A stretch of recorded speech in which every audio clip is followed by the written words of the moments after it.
Good evening. Welcome to the Tuesday, March 18th, 2025 regular school board meeting. The time is now 6 p.m. The school board would like to take this moment to respectfully acknowledge that we are residing on the traditional land of the Dene people. Our mission is to provide an excellent, equitable education in a safe, supportive environment so all students will succeed and contribute to a diverse and changing society. Colonel Cole, would you please lead us in the Pledge of Allegiance?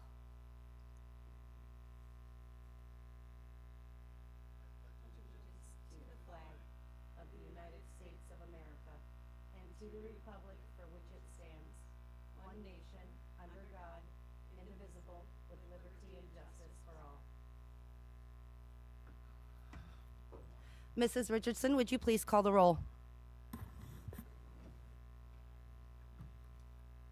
Miss Shirley. Mr. Shannon. Here. Colonel Cole. Here.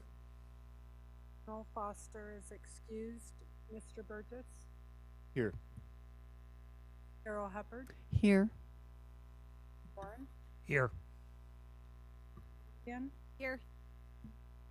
April. Here. Hardy. Here. Burnett. Here. Quorum. Up next on our agenda is the ESP of the month. Stacy Profit, West Valley High School Attendance Secretary, will be recognized as the ESP of the month for March 2025. Mark Winford, West Valley High School Principal, will make the presentation.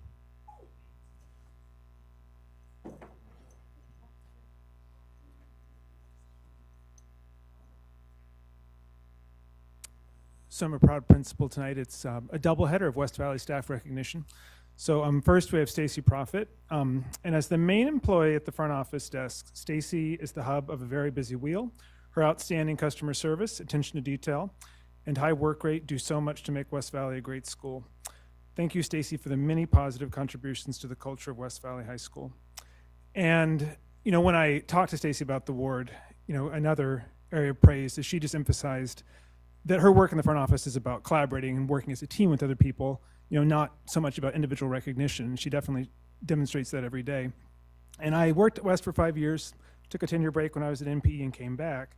And part of the draw to come back is I knew West Valley had a very strong front office staff. And so great to be working with Stacy again, and very proud to be here to give her this much deserved recognition. And now I believe you come up and shake the board members' hands. Starting by me, I think. Oh, yeah. Okay. This is the photo. Oh, that's beautiful. Good job.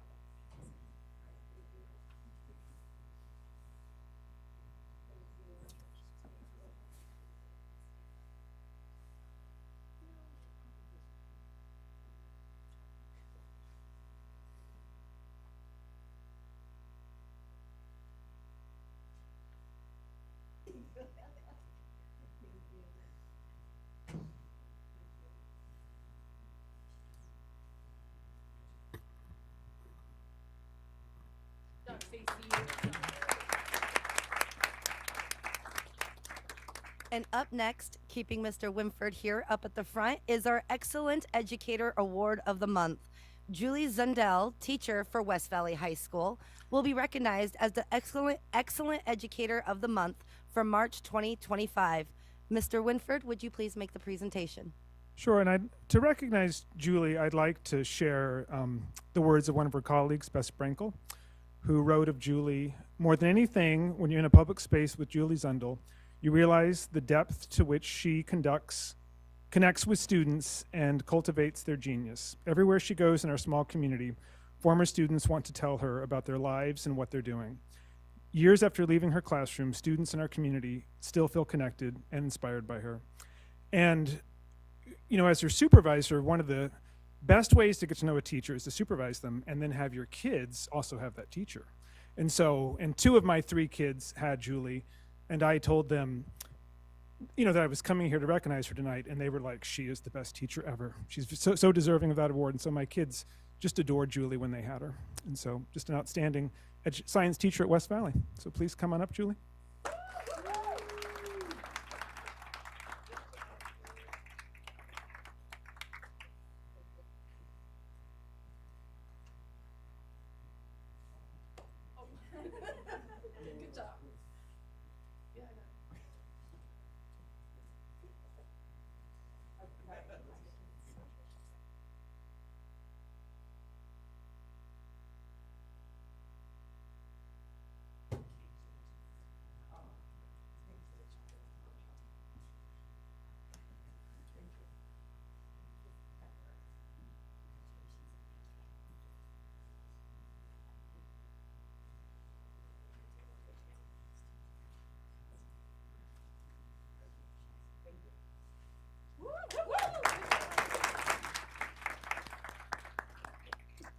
Next on our agenda is the adoption of the agenda. Consent agenda items marked with an asterisk are considered routine items not requiring public discussion by the school board.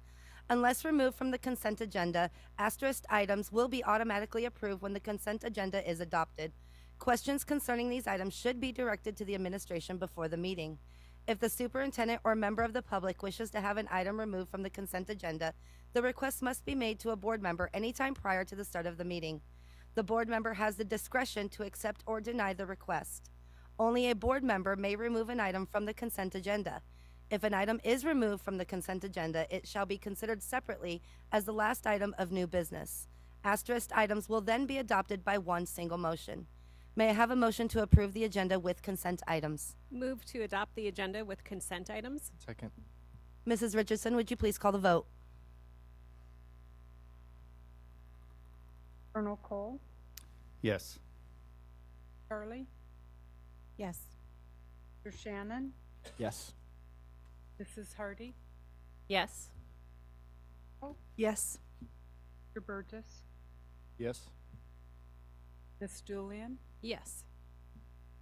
Miss Carol Hubbard, Yes. Mr. Doran, Yes. Burnett. Yes. Motion carried. Up next is public comments on reports and non-agenda items. During this section of the agenda, the school board welcomes public comments on non-agenda topics. This is an opportunity for community members to be heard. The board will note the topics, though no official actions will be taken. Topics may be referred to the administration for further research and potential future action. Board members will not respond to comments or questions made by the public. Concerned citizens should first discuss matters with the superintendent or designee. After the superintendent or designee has heard the concerns, they may be brought to the board. Individual students and district personnel may not be discussed in public testimony. Please contact the district office to route concerns about individual students or district personnel through the appropriate channels. Members of the public will be given the opportunity to speak on agenda items at the time the item is introduced for action and/or discussion. Once the agenda is published, testifiers should email or call the school board office by 4 p.m. on the day of the meeting to sign up for public testimony. Students who have signed up in advance or are in the room and wishing to testify will be called upon first, followed by members of the public who have signed up in advance in order in which they have signed up. If time remains, anyone else in person will be invited to testify until the 1-hour time limit has been reached. A sign-up sheet is available in the boardroom before the start of the meeting. Speakers are limited to 3 minutes each and should provide their first name, spelling their last, state their area of residence. You will also notice our time clocks here in our boardroom. The light will turn green when your time starts. When you have reached 30 seconds left, your testimony will light up and turn yellow. At the end of your 30 minutes, a buzzer will sound. Are there any students in the boardroom at this time who wish to testify? Seeing none, we will move on to our list. And first up, we have Danette Peterson.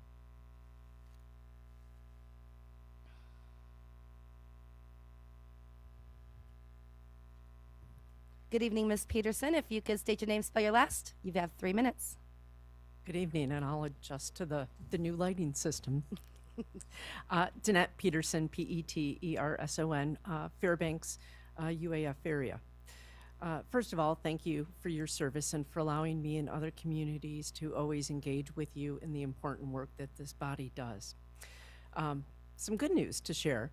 Since I last testified, I'm pleased to share with you that the placement process for non-tenured teachers at impacted school has been streamlined, and I'd like to thank the district and FPA for responding to the concerns expressed on behalf of these educators and for streamlining the placement process for them. For those who aren't aware, I also would like to share that HB 69 has gotten through the House, and to invite those to continue to advocate for an increased BSA, and there is public testimony that is being heard before the Senate Education Committee tomorrow and Friday at 3:30.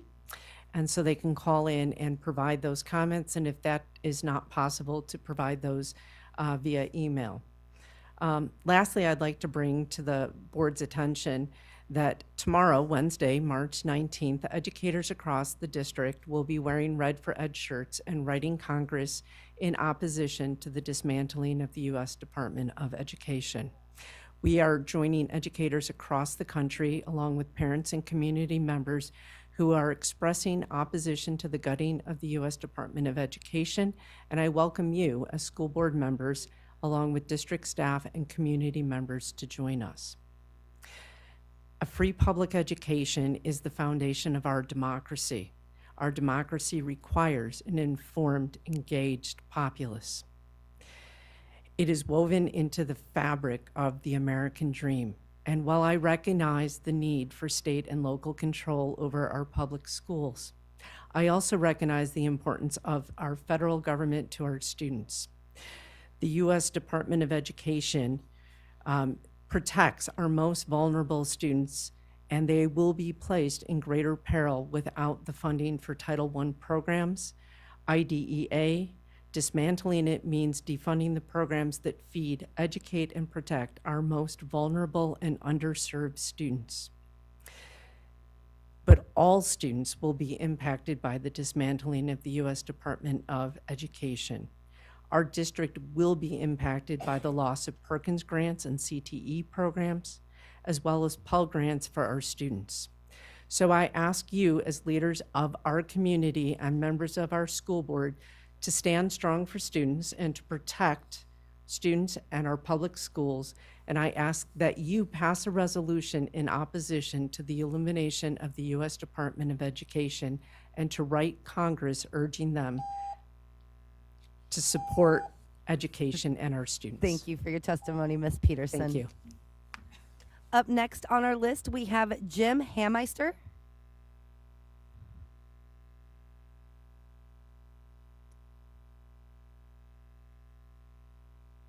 Good evening. If you could state your name, spell your last, you have 3 minutes. Jim Hammeister, Hameister, Fairbanks. Good evening, Madam President, board members, Dr. Meinert, administrators, members of the public. I'd like to speak in support of the resolution naming April as School Library Month. School Library Month has been an April event since 1985, when the American Association of School Libraries collected ideas to share for celebrating librarians and their libraries as a coordinated national campaign. April 2024 was the first formal acknowledgement of this celebration by our board. It's a fabulous time to highlight the awesome folks and their programs in our school libraries, and to show our board and administrators out touring those school libraries too. With that in mind, I urge the board to once again pass this resolution, which you already did, to celebrate the programs and the people of our own library staff. While I don't have the time to list everything these folks do, I can tell you each and every one of them are an integral part of student success. These are the individuals that, at the elementary level, see every student. Our elementary library associates operate a learning center that is open to and supportive of every student and staff member, whatever their background. They also provide resources and support for the district-wide Walk to Read program. Our secondary staff, secondary librarians, and library assistants provide that same supportive learning environment to both students and staff, with the additional expectation of professional peer-to-peer collaboration between other teaching staff and the secondary librarian. The members of our library staff, in whatever position they work, are true professionals that teach research skills, cultivate critical thinking, and support the discernment necessary to navigate our digital world. It's not just about the books. These are centers of active learning bolstering student achievement. These are also the individuals that frequently get called upon to address every challenge with balance, poise, creativity, whether it's library related or not.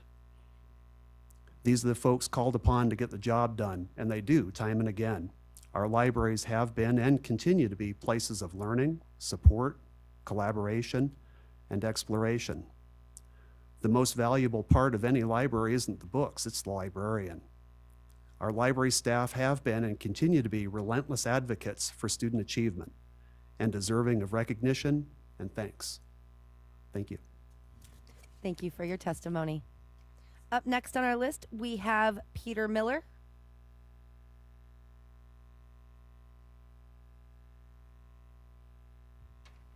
Good evening, Mr. Miller. If you could state your name, spell your last, you'll have 3 minutes. And I do want to say if this has to do with budget, we'll ask you to come back. Tangentially, I guess. Is I'm it not gonna- in I'm not gonna referencing with speak- Pearl Creek? It is, but it's not like about the budgeting aspects of it, if that makes sense.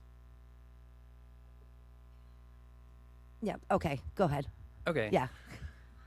Peter Miller, Miller. Okay. Hello, and thank you again for your time and attention. I'm someone who fully believes that universal public education is one of the greatest things that we have as a society, like the woman spoke before, as a means of socializing our youth to live and thrive in collaboration with all parts of our community, and also as a force for equity in providing similar opportunities to students regardless of background. I also am someone who is often frustrated with the rigid boundaries of existing models and curriculums and understand the need to adapt and innovate within education in order to prepare students for a rapidly changing world. This is why I have often opted to work in the realm of more informal, outdoor, place-based education. These two tendencies are often acting in a dialectical contradiction to one another because, as you may be aware, it's hard to innovate at scale. This is why I see Pearl Creek STEAM acting as a laboratory and incubator for innovations that can benefit the whole district. I have repeatedly heard how impressed some of you are with the STEAM model that was developed at Pearl Creek, even if you oppose keeping it open. I would like to point out how Pearl Creek has already acted as an existing incubator and laboratory for innovative place-based education programs that have spread throughout the district. I'll just give 2 examples that I have been directly involved in.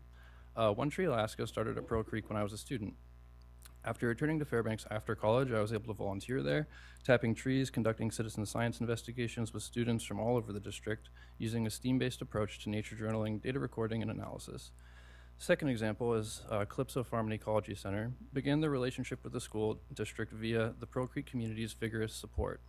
Once they successfully implemented the garden there, they were able to use that model to spread to other schools like Hunter and Wood River. I was in charge of the educational programs there for several years, doing field trips for the entire district and running various programs through their gardens at Pearl Creek, Hunter, and Wood River. There is already an existing institutional culture that cultivates innovative place-based STEAM learning at Pearl Creek, and the Pearl Creek STEAM model would reinforce, uplift, and make explicit these existing capacities and would continue to act as an incubator and laboratory to spread these programs and curriculums developed there to other interested schools within the district. If closed, then yes, some of the teachers and families would take pieces of that with them. However, the institutional capacities that were developed with the help of many hours of volunteer labor from multiple generations of alumni, their families, along with community partners, would take many years to build up at a different location. And while I believe it's worth saving in whatever form is possible, I also understand the magnet model is preferable for your budget. So I would encourage you to consider that as well in your discussion and not limit your discussion to only the possibility of the charter. And if you feel like you need more information to make a decision, then I would also encourage you to potentially delay your vote. Thank you for your testimony. Up next, we have Emily Potter.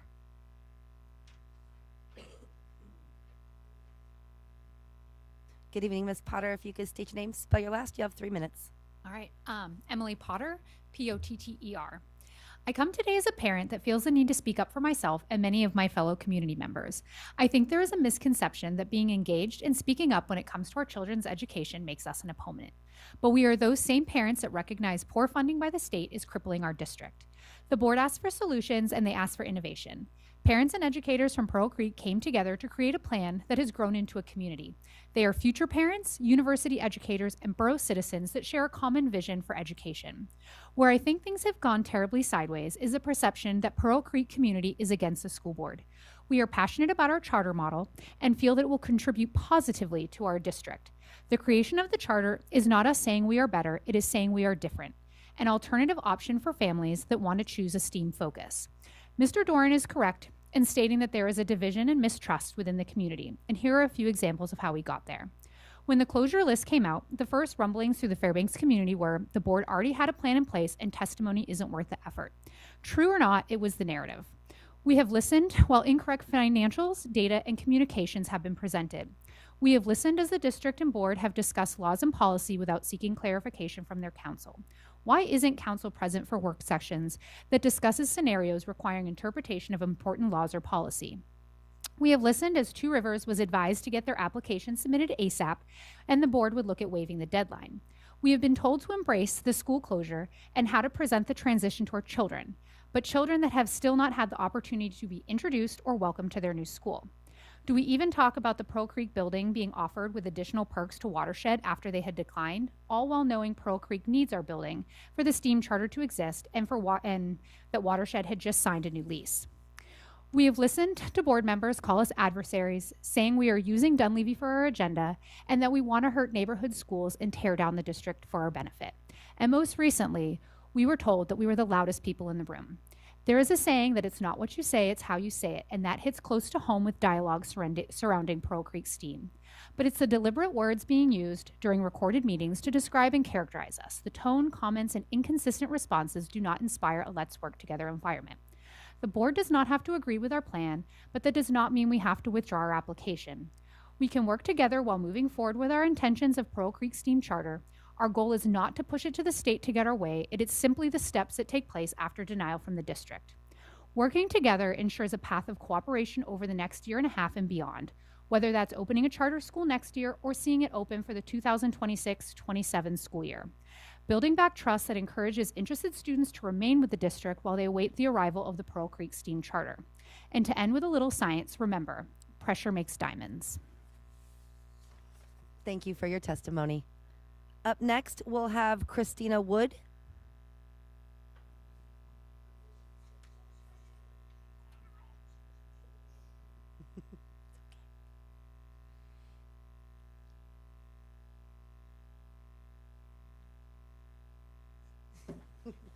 Good evening, Miss Wood. If you could state your name, spell your last, you have 3 minutes. Christina Wood, Fairbanks, WOOD.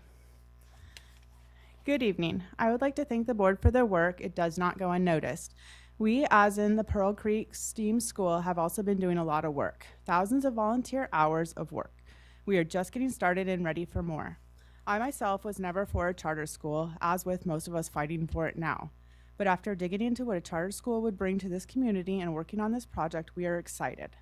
Excited to help bring our community something that is very much wanted and needed.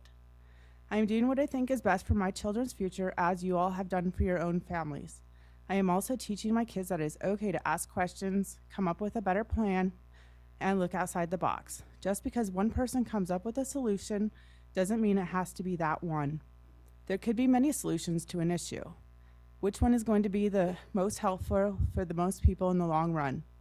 I'm tired of hearing that we are selfish for wanting to give our kids what we think is the best education and chance. Don't you want that for your own children? Many of you already have kids in charter schools that have wait lists greater than the enrollment. What is wrong with wanting the same for us? There's also been a lot of feelings lately, but I would like to personally thank Miss Hardy. Yesterday when she said point blank that no one actually knows her stance on charter schools, I had to stop and think about it and realized I really don't. She's never stated it, because everything she has said is either directly reading a policy, procedure, or law, regardless of what it is and what her feelings on it are. She is passionate about making sure things are done and said correctly, which many have interpreted as where she stands. It is very much appreciated. We are all in uncharted waters trying to figure out how to navigate the charter process and what needs to happen. Our APC has formally asked for a work session several times, which is a requirement of the board under your own policies, but it seems like one that you pick and choose which policies you want to follow and uphold. The only one repeated over and over is the October 1st deadline for a charter school application, which we all know was impossible to do. We've heard the board acknowledge that it is a very good charter application, but not willing to do anything until the 26-27 school year. Why not work with us now? Why cause so much disruption to children, teachers, staff, and the entire district? We've had many questions as we've navigated and ran into different things, but have reached out to get clarification to sources, including 34 of us on a moment's notice that jumped on a Zoom meeting with Todd Smolden the same day he met with Dina Bishop. He stated that Dina clarified that she has not changed her stance from the original email she sent, but acknowledged that there is some confusion in state statutes and could see how Dr. Maynard may have misinterpreted it, but she has not changed her stance. When there's been questions or confusion, everyone just seems to be willing to go with whatever interpretation of it is and not get the clarification. Thank you. Thank you for your testimony. Up next, we'll have Blake Essig. Sorry if I pronounced that wrong. Got it. If you can state your name, spell your last, you'll have 3 minutes. My name is Blake Essig, E-S-S-I-G, Fairbanks. Good evening. I am here tonight because I, along with many others in this community, are frustrated. The district has received clear written communication from Commissioner Bishop stating that you have 60 days to review the Pearl Creek Steam Charter application. But instead of publicly acknowledging this written guidance, the district is only addressing a verbal conversation between Dr. Meinert and Commissioner Bishop. Let me remind you of what Commissioner Bishop actually wrote in an email from February 13th. Quote, Deed believes that the issue, school closure, which led to the proposal being out of sync with the local timeline, were not regular. Hence, it would be prudent for the FNSBSD to hear the charter as it has been received. The district/board has 60 days to do so, end quote. Now, that doesn't sound like a suggestion to me. That's written confirmation that this board should be voting on the charter within 60 days. But for some reason, this board is choosing to ignore that. The 60 days is now halfway over, and instead, you lean on a verbal conversation Dr. Meinert referenced at the March 4th meeting. Why is that?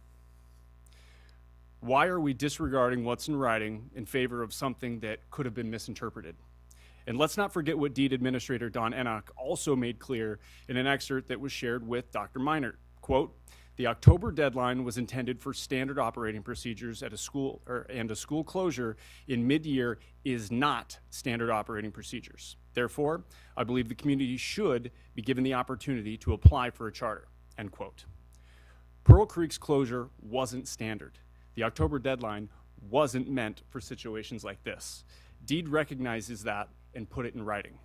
But instead of addressing it publicly, the district is choosing to look the other way. So I'm asking you, why? Why is written communication from Deed being ignored? Why are you dragging your feet on this? Families, teachers, and students deserve transparency and fairness. We put in a tremendous amount of work and followed the process. Now it's time for the board to do the same. Thank you. Thank you for your testimony.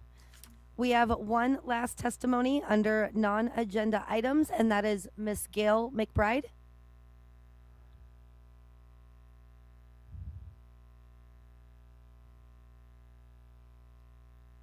Good evening, Ms. McBride. If you could state your name, spell your last, you'll have 3 minutes. Gail McBride with Moms for Liberty, MCBRIDE. We are in a monumental time of change. In 2016, Utah governor signed an 18-point resolution calling for education and policy changes to stop pornography exposure and addiction, declaring pornography as a public health crisis. In 2024, Tennessee passed a bill directing school library books be removed that contain nudity, descriptions of sexual excitement, conduct, excessive violence, sadomasochistic abuse, etc. In the last year or so, we have seen the WPATH files exposing their corruption, the Cass report, and governments across the globe do a 180-degree change in gender treatments, rejecting current ideas of affirming toward a path of medicalizing minors. FNSBSD, Health Curriculum K-12, accepts the national education standards developed by Future of Sex Education Initiative, a collaboration of advocates for youth, Answer, Planned Parenthood, and SECUS. Quote, SECUS advances sex education as a vehicle for social change, end quote. Advocates for youth, quote, social justice and the fight for liberation join thousands of youth activists, end quote. Quote, from the Case for Comprehensive Sex Education, Recommendations for Schools and Educators, quote, starting in kindergarten and scaffolding lessons thereafter through grade 12, receive lessons that explore their ideas and understanding of gender expression, and gender norms in learning about social equity, power, and privilege, end quote. The majority of Americans have rejected the agendas to sexualize, divide by race, and identify people as oppressed or oppressor. We expect our district to look at how the Utah governor defined pornography as a health crisis, the Tennessee legislature removing pornographic material from school libraries. We do not want health education used as a vehicle for social change, creating activists for social justice. We do not want our children taught to explore gender expressions and gender norms in our schools. These are matters for family values to dictate. We do not want our teachers doubling as counselors using SEL. We want our children educated, not used for social engineering. All time at school must be used for academics to gain back the trust of the parents. Thank you for your testimony, Ms. McBride. That brings us to the end of our signups. Is there anybody in the room who wishes to testify on non-agenda topics at this time? Come on forward, please. If you could state your name, spell your last, you have 3 minutes. Good evening. Amy Skraba, S-K-R-A-B-A. I'm here to express my concern as a community member who has diligently tried to listen to both sides of the ongoing discussions surrounding the Pearl Creek STEAM Charter School. While I understand that there are complex issues at hand, I am frustrated by the apparent communication breakdown between the various stakeholders involved. As it stands, and we heard earlier tonight, there are several examples that demonstrate this disconnect. I'm not going to go into those because we've talked about them a bunch. But these discrepancies, I just want to recommend that the school board, the district administration, the Pearl Creek, APC, and community advocates find a way to all sit down together in a meeting and discuss this stuff. Listen to each other, figure out where the disconnect is. It is crucial that we align our understanding of these issues and work collaboratively to find solutions that serve the best interests for the students and the rest of our community. In order to move forward constructively, it is essential that all parties take the time to listen with an open mind and use factual data to address any discrepancies or misinformation. We must be willing to sit down and figure out where these gaps in communication are originating, and most importantly, come to common ground. We must all come with the factual data that can be shared among the group. If we do not address these concerns now, we risk allowing misunderstanding and miscommunication to fester and grow. If left unchecked, this could lead to a situation that no one wants, nor can we afford. It is my hope that through careful collaboration, we can navigate these challenges. Thank you for your time and consideration. I sincerely believe that a meeting with all involved parties will help restore trust, clarity, and alignment, ultimately leading to a better solution for all the students in the Fairbanks North Star Borough District. Thank you. Thank you for your testimony. Is there anybody else who wishes to testify at this time?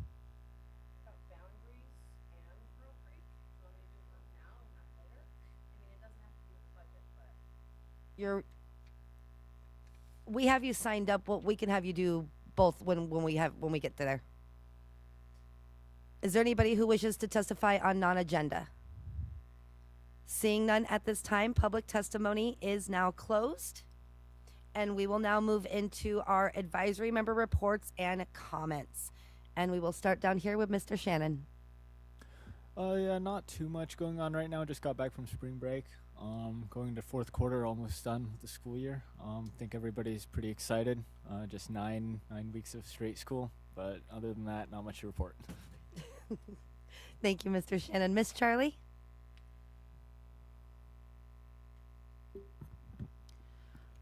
I just want to thank the board and all of the staff for all of the work that you guys have put into the budget this year. And is my first time going through this process with all of you, and I just really appreciate everything you guys have put in. I know it was really challenging. I know it was really hard, but it was an experience that I learned from, and I appreciate all of you. Thank you, Miss Charlie. Colonel Cole? Nothing tonight, but thank you. Thank you, Colonel Cole. And that will move us into our board committee reports. Do we have any board members who wish to share committee reports? Seeing none at this time. Sorry, that will move us into, just getting my papers pulled up here, the president's report. I first want to start by saying welcome back from spring break to everyone. I hope that everyone had a restful spring break. If you didn't get a chance to escape somewhere warm, I hope you still found time to do something enjoyable. I want to take this opportunity to share some important news with the board. Tomorrow at 3:30, I have been invited to testify before the Senate Education Committee on House Bill 69. I have been allotted 5 minutes to speak on behalf of our district and the ongoing financial challenges that we have faced, not just this year, but for several years now. I have been working closely with Mr. Lon Garrison from AASB and Dr. Meinert to prepare, and I hope to help drive meaningful policy discussions that will advance HB 69 not just for our students, but for students across Alaska. Tonight, we will be moving forward in the approval process for a budget we have been diligently working on since November. I want to extend my deepest gratitude to this board for your time, effort, and unwavering dedication. The sacrifices each of you have made for the betterment of our district and our students often go unseen, but they are deeply appreciated. Simply saying thank you does not fully capture the depth of that appreciation or the depth of the work that you all have put into this. As we navigate tonight's discussion, I encourage us all to maintain our composure, uphold our board norms, and approach the process with respect and consideration for one another. These conversations are difficult but necessary, and our leadership sets the tone for our district. Let's continue to lead by example. The plan for tonight will be to recess at 9 p.m. to reconvene tomorrow at 6 p.m. whether or not we are close to a budget. And with that, as long as there are no questions, I will turn it over to Dr. Meinert for his superintendent report. Thank you, President Burnett. I'd like to start out talking about redistricting and an update with the survey that we had with the community. Survey respondents were asked to provide feedback on 2 options for school boundary changes for next school year. Option 1 focused on minimizing the impact on students, while option 2 would impact more students but better balance enrollment across our schools. Out of over 1,800 survey responses, 56% of responses supported option 2, 39% supported option 1, and 5% had no preference. Some feedback and support for option 2 included highlights a strong desire for long-term stability and balanced schools. Respondents emphasized the importance of making boundary changes in one step to minimize prolonged disruptions to students' education. Frequent changes and shifting strategies give the impression of poor planning, making it essential to approach redistricting with a clear long-term vision. The majority's support for option 2 reflects a willingness to accept a short-term disruption for many of our students for a long-term balance and stability for the district. A streamlined feeder system was also seen as an important way to reduce future disruptions. Parents advocated for a consistent and predictable path from elementary through secondary schools to support long-term stability. So my team and I are exploring a few small tweaks based on some of the feedback we got, and we're working with Mr. Hinton and transportation to see if we can incorporate some of the feedback we received. That might take us a week or 2 to work through. We want to make sure that we can incorporate all of the changes that were suggested into the option. And then we hope to finalize the school districting boundaries by the end of the month or early next month, and we'll have that out to folks. So as soon as we work through that process, I'll have an update for the community and the board. I'm proud to announce that several of our schools renewed their Purple Star School designations, and we have 1 new school that has been recognized. The distinguished recognition highlights our school's unwavering commitment to supporting military-connected students and their families. Our district has the most Purple Star schools in the state, which is something to be proud of. And I'd like to thank Janet Ferris, Ernest Kincaid, and Georgia Sandrin, who work with the district and our schools in preparing those applications and supporting our military connected students. Anderson Crawford, Arctic Light, Lathrop, North Pole High, North Pole Middle School, Tanana Middle School, West Valley High School, and Discovery Peak Charter all renewed their Purple Star School applications. It's a 3-year process, and they were a part of the initial class, and they renewed, and they will be designated. And then Chinook Montessori Charter School will be a new inductee into the Purple Star Schools. So a great lineup of our schools supporting our military connected students. A shout out to Lathrop High School. They've been named Alaska State winner in the 15th annual Samsung Solve for Tomorrow competition, which is a national initiative that challenges students to use STEM to develop creative solutions to real world problems. The school has been awarded $12,000 in a Samsung technology prize package, including a Samsung video kit to showcase its innovative projects. So super cool, and congratulations to the students that worked on that. The North Pole High School wrestling team was recently surprised with an incredible donation from a former student and wrestler, Preston Smith, who wrestled at the University of Iowa. Shout out to the Hawkeyes, my home state. A great wrestling program there. He graduated from North Pole in 1996 and surprised the current team and staff with a new custom wrestling mat valued at over $42,000, which is incredible. Preston said, being successful in life and in my career, I felt an inner drive to fill that need with all the school budget shortfalls. So just a great example of one of many community partnerships we have to continue to provide strong programs and activities for our students. So thank you, Preston, for that selfless gift to North Pole High School. March 2025 is Music in Our Schools Month, a time to celebrate and highlight music programs in our schools with the theme United Through Music. There were 3 concerts prior to spring break. If you missed those, you still have one opportunity to catch our students in action. That's at Thursday. It's Thursday at 7 p.m. at Herring Auditorium, featuring our Fairbanks area choir concert. So go out and support our students and catch Music in Our Schools Month. Lots going on in the district. Sorry, longer report this evening. Our district will host a district-wide Native Youth Olympics event on March 21st and 22nd, so Friday and Saturday, at Tanana Middle School, with competitions taking place Friday evening and all day Saturday. 11 elementary schools will be represented, with 225 students registered to participate across 2 grade bands, which will be K2 and 3rd through 5th grades. Leading up to the event, PE teachers around our district incorporated an NYO unit into their curriculum, held school-wide competitions, and then selected the top 2 boys and girls from each event to advance into the district level competition. Students in K through 2nd grade will compete in the Eskimo stick pull, kneel jump, and seal hop, while students in 3rd through 5th grade will showcase their skills in the 2-foot high kick, Eskimo stick pull, Alaskan high kick, scissor broad jump, and 1-foot high kick.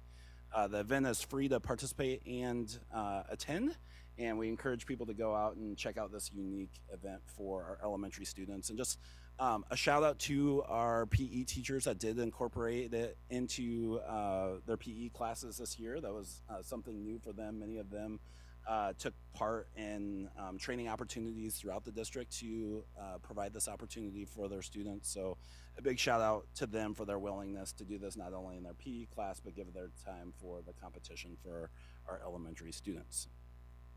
I did want to discuss the Pearl Creek Charter application and the conversations I've had with Commissioner Bishop. I had an additional conversation with the Commissioner of Education this morning regarding our ongoing discussions about the Pearl Creek Charter application. The Commissioner continues to recognize the ambiguity in state statute, which states that a local school board shall prescribe an application procedure, while also specifying that a local school board approves or denies an application for a charter school within 60 days. During our discussion, she emphasized that it's ultimately up to our Board of Education to determine how our policy aligns with statute and to decide how they would like to proceed. She acknowledged the complexity of the issue, noting that a situation like this has not previously occurred in our state's history. Because this is unprecedented, it is unclear what will happen moving forward and how the state will decide to interpret their own statute. I did want to correct the record for some statements made during public testimony tonight that claimed the district was provided with deed stamps in writing by Commissioner Bishop and Mr. Enoch in early February, which is false. No direction has come from deed to the district in writing. In multiple conversations I've had with Commissioner Bishop, she has not stated that the district must take up the charter within 60 days, given the uncertainty of the statute and how our policy relates to it. So it is open for interpretation. Mr. Doran had asked for an update to some of our goals that we had set at the beginning of the year, and so wanted to provide the board an update with some incredible progress that we've made in the district. So our first goal, literacy. Our goal was increasing proficiency levels by 2% for our students in reading. Our M-Class assessment, which is for our kindergarten through third grade students. We've concluded our winter benchmark reading assessment M-Class for students in kindergarten through third grade, and we continue to see improvements across all of our grade bands. The mid-year M-Class assessment that was administered in December shows a 10% growth, with 389 students moving into the proficient and well above proficient range. So another great benchmark for our students as they continue to improve at the early grades for reading.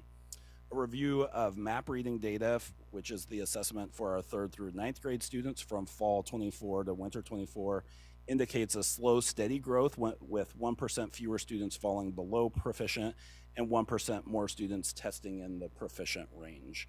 A comparison of winter 23 to winter 24 shows 4% students, 4% fewer students below proficient and 3% more students in the proficient categories for a current growth of 7%, which is incredible.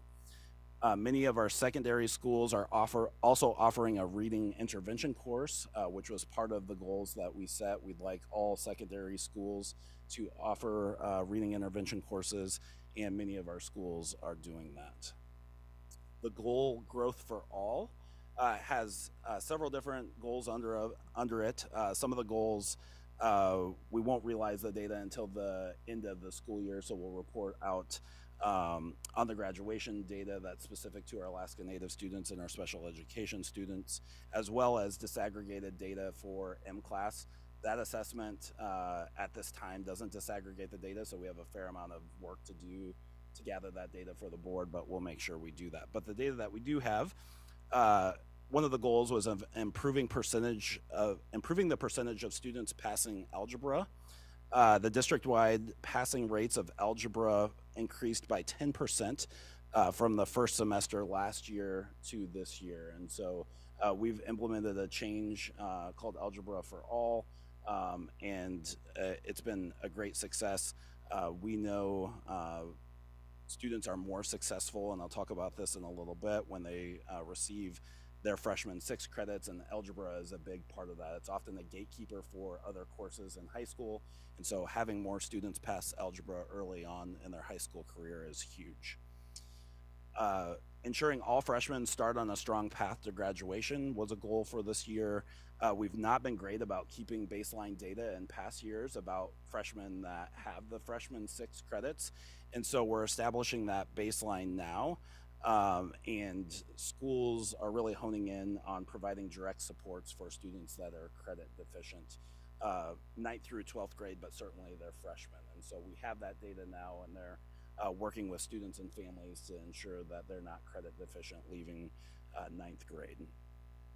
A review of the Alaska Native students' reading performance on the MAP assessment shows an increase of 7% growth from winter 23 to winter 24, which matches the growth of the district overall. So very happy to see that success of our Alaska Native students on the reading test for MAP. In our family engagement goal, one of the goals specifically was providing positive messages to parents and guardians. We know that the connection between school and home is critical for student success. And so we challenged our teachers to make contact with parents a minimum of 4 times throughout the year through a variety of mediums, so phone calls, emails, notes in backpacks, different shout outs for their students. We really want those parents to understand the great things that are happening in our schools. And many of our schools have already hit their target goal. And so I wanted to recognize them tonight. Anderson Crawford, Denali, Boreal Sun, CEC, Best, Chinook, Ladd, North Star College, Pearl Creek, Salcha, Tanana, University Park, and Weller have already hit their goal. So a huge shout out to the teachers and the educators that have provided those positive messages, as I think it goes a long way to building those bridges between school and home.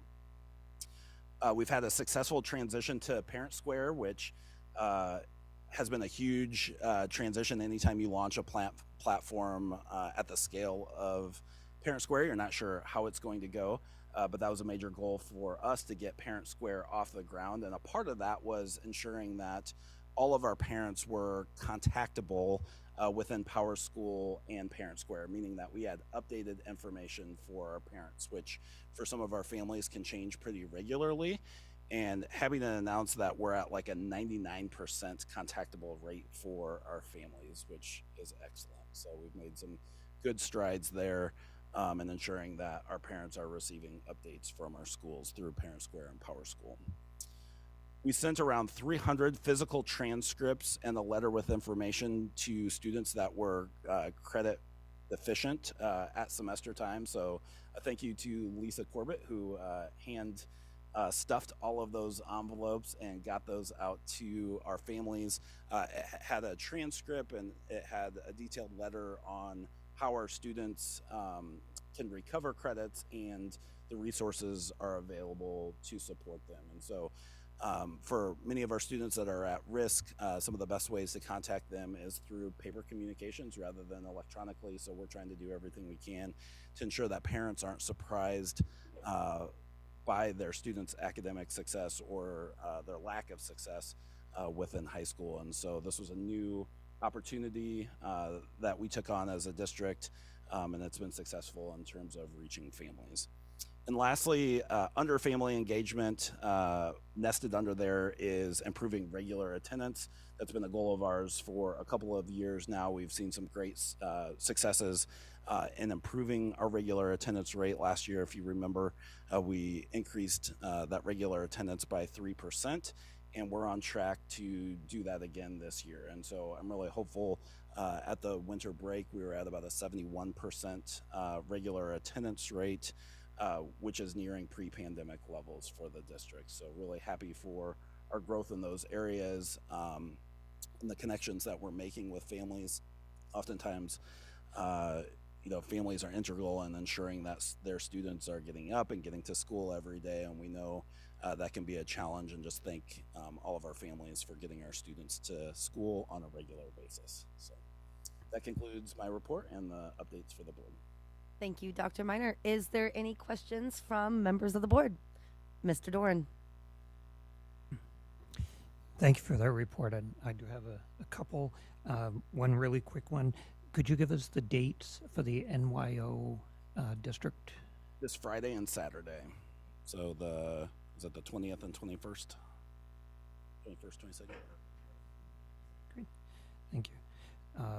And then on the redistricting, conversation for grandfathering possibilities for, I'm particularly thinking of fifth graders or those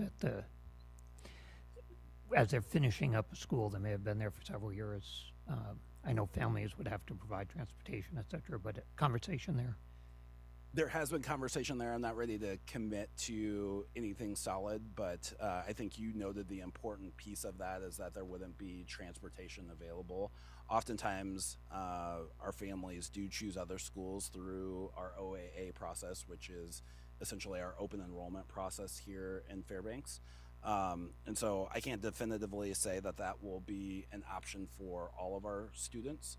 Because some schools may be more full than others, particularly when we get to the middle school level. But it is something that is in conversation and will be detailed in the final plan that we provide. Thank you. I had two others. Do you want to put me back? Yeah, let me go to Mrs. Julian, then we'll come back to you. Mrs. Julian? Thank you. Dr. Miner, do you have any... You said that we're looking at option number 2 for the new redistricting. Are there any unanticipated transportation costs that aren't reflected in the budget that we're reviewing tonight with that option versus the first option? They're not. They were both very similar in the transportation costs for the district. Mr. Doran. Okay, I want to say thank you very much for the goals update, and to also note that it was your initiative that actually put it in contract, that we would, between superintendent and the board, so the board leadership, to make sure that we had mutually identified goals, and your update was very, very helpful, especially as we look at budget. Bring us up to date there. And then the last thing, I guess it's more of an observation. I find it very concerning that the commissioner will not put something in writing, and it's more reflective of the fact of evidently her acknowledging that the state may have a totally different interpretation, and really leaves us in a very nebulous position at best. So I think that's of great concern. Any other question? Mrs. Julian. Thank you. One more question. You mentioned the reading intervention work, especially for the K all the way through 9. Can you talk a little bit about, because it does pertain to our budget a little bit, about who is doing that work, specifically in the middle school realm, because I know that that's beyond kind of the Alaska Reads Act, and that's something that we've taken on as a district as a whole. Yeah, great question. Different schools are approaching it differently, and so last spring we had an amazing presentation from Ryan Middle School. They have Allison Curry, shout out to her, amazing educator there, that has a reading intervention class that she focuses on 6th graders. Ryan also uses a walk to read program similar to our elementary schools, and several other schools are using walk to read programs at the secondary level. Who does that work is it's all hands on deck approach in many of our schools, and so it's teachers, it's support staff, it's volunteers, it's retired teachers. Anybody that we can get into the school to provide smaller intervention groups, that's who our schools are working with for the reading, to improve reading proficiency levels. Follow up, Ms. Julian. Just a quick follow up. Does that also include our special teachers at the middle school level? Okay. Sure does, yeah, which is awesome. I mean, we have CTE teachers.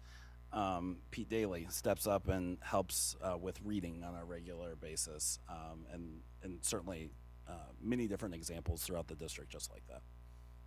Mr. Burgess. Thank you. Given some of the testimony that we heard tonight regarding the Pearl Creek Charter and the need for the parties to meet, I just wanted to ask you if you or your staff have had the opportunity to meet with any APC members. Yes, Ms. Gillum has had an initial meeting with the APC members from the Pearl Creek Charter to start discussions on their letter of intent. So yes, an initial meeting was had by district administration. Thank you. Any other questions from the board? Seeing none at this time, we will move into our information and reports.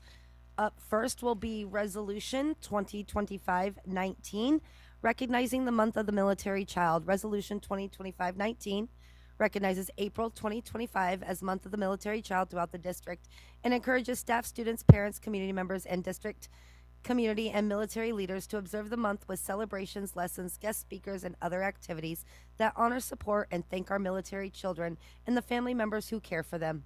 Mrs. Hardy, will you please read the resolution? It would be an honor.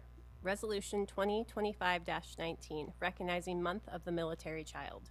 Whereas first proclaimed in 1986, April is the month of the military child, an opportunity to pay tribute and recognize the contributions, sacrifices, and unique struggles children of military service members selflessly make in support of the United States Armed Forces. And whereas recognizing when a parent or guardian serves in the military, their children are also serving, and it is important to honor and celebrate our military's youngest heroes. And whereas the Fairbanks North Starborough School District is proud to serve children whose parents and guardians serve in the military and are stationed on military installations within the Fairbanks North Starborough, and whereas, by ensuring military children are safe and supported in our schools and community, our men and women in uniform can focus on the challenges and missions they face in their line of duty, and whereas, acknowledging the role the district plays in providing an excellent, equitable education and a safe, supportive environment so that all students, including those from military families, will succeed and contribute to a diverse and changing society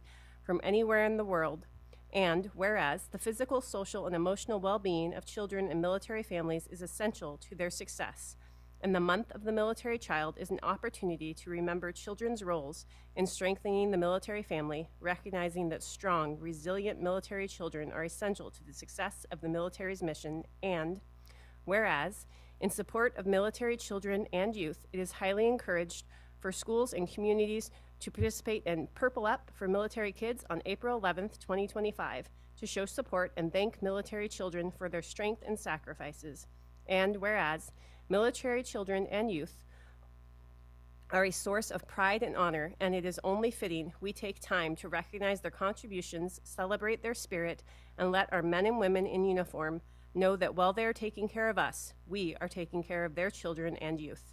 Now, therefore, be it resolved, the Fairbanks North Starborough Board of Education designates April 25th as the month of the military child throughout the district and encourages staff, students, parents, community members, and district community and military leaders to observe this month with celebrations, lessons, guest speakers, and other activities that honor, support, and thank our military children and the family members who care for them.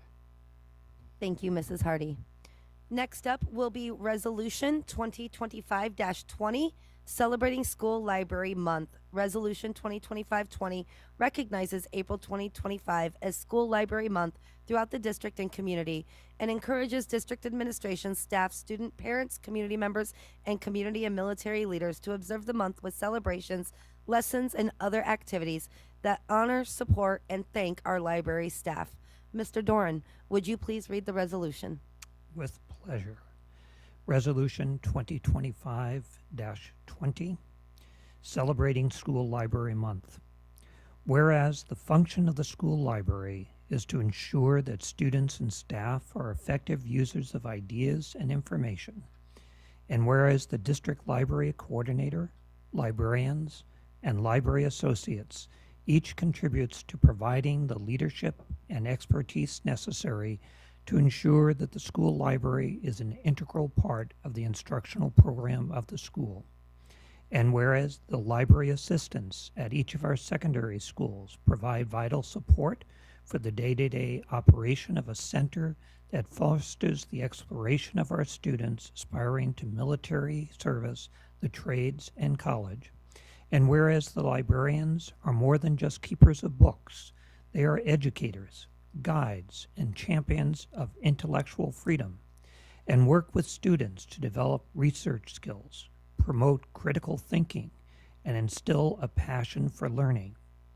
And whereas the library staff in each school teach the skills of locating and using information through traditional resources and new technologies, provide literature appreciation activities, and guide and encourage content and recreational reading to every student. And whereas lifelong learning begins and is systematically developed through the school library curriculum of the elementary and secondary schools. And whereas in the digital age, librarians are at the forefront of teaching information literacy and digital citizenship. They help students navigate the vast sea of online information, teaching them how to evaluate sources for credibility and reliability. And whereas acknowledging the unique role the library plays in providing an excellent, equitable education in a safe, supportive environment so all students will succeed and contribute to a diverse and changing society. And whereas the library staff of the Fairbanks North Starborough School District have dedicated themselves to work for quality school libraries that contribute to the individual growth and development of all students. Now therefore be it resolved that the Fairbanks North Starborough Board of Education celebrates April 2025 as School Library Month throughout the district and encourages district administration, staff, students, parents, community members, and community and military leaders to observe the month with celebrations, lessons, and other activities that honor, support, and thank our library staff. Thank you, Mr. Doran. That will now bring us into our action item, new business, which is the approval of the Fairbanks North Starborough School District FY26 recommended budget. The board will discuss, review, ask questions, consider all areas of the budget, and amend any area of the budget to approve the FY26 recommended budget. The recommended budget is due to the borough by April 1st.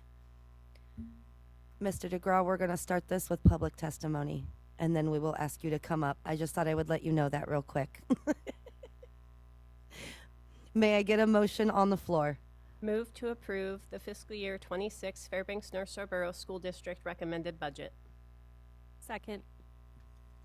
We will now open up for public testimony on the FY26 budget. And we will go to our sign-up list. And first on the list, we have Miss Heidi Wood.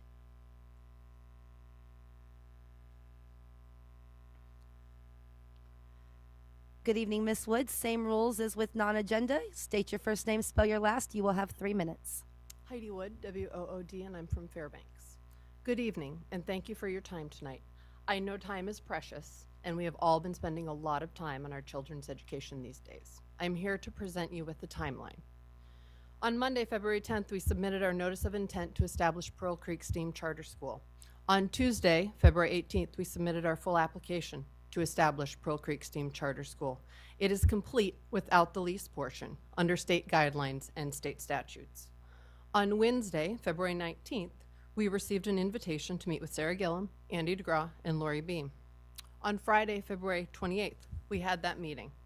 At that meeting, we requested a work session with the school board and district admin per policy 935.2. At this stage, under FNSBSD policy 935.2, the board shall hold a public work session where the charter representatives will present their charter proposal and proposed contract with the school board and district.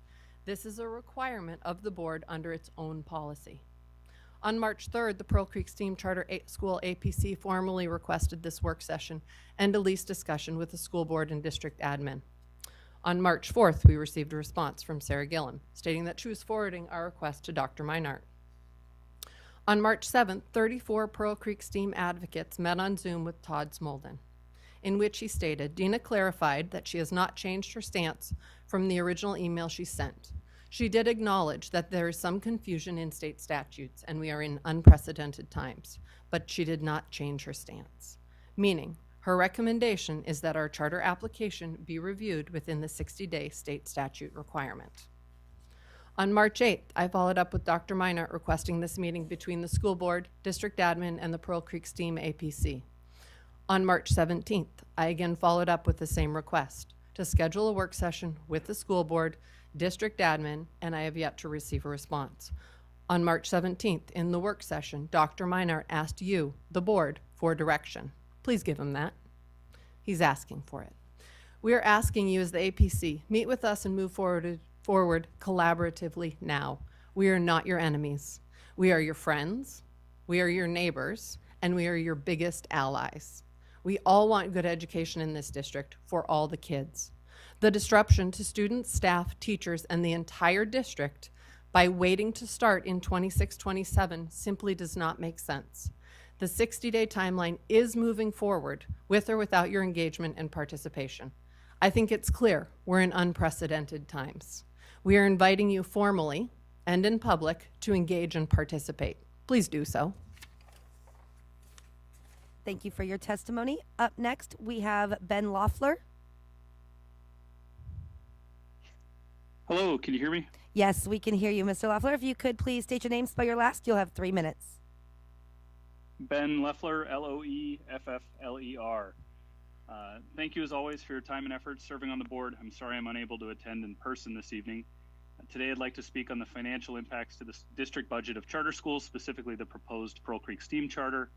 I appreciated the budget work session yesterday and the opportunity to see the Balancing Act tool in action. And I'd like to draw attention to the 4.1 million cost to district figure included in the Balancing Act for the cost of opening a new 500 student charter.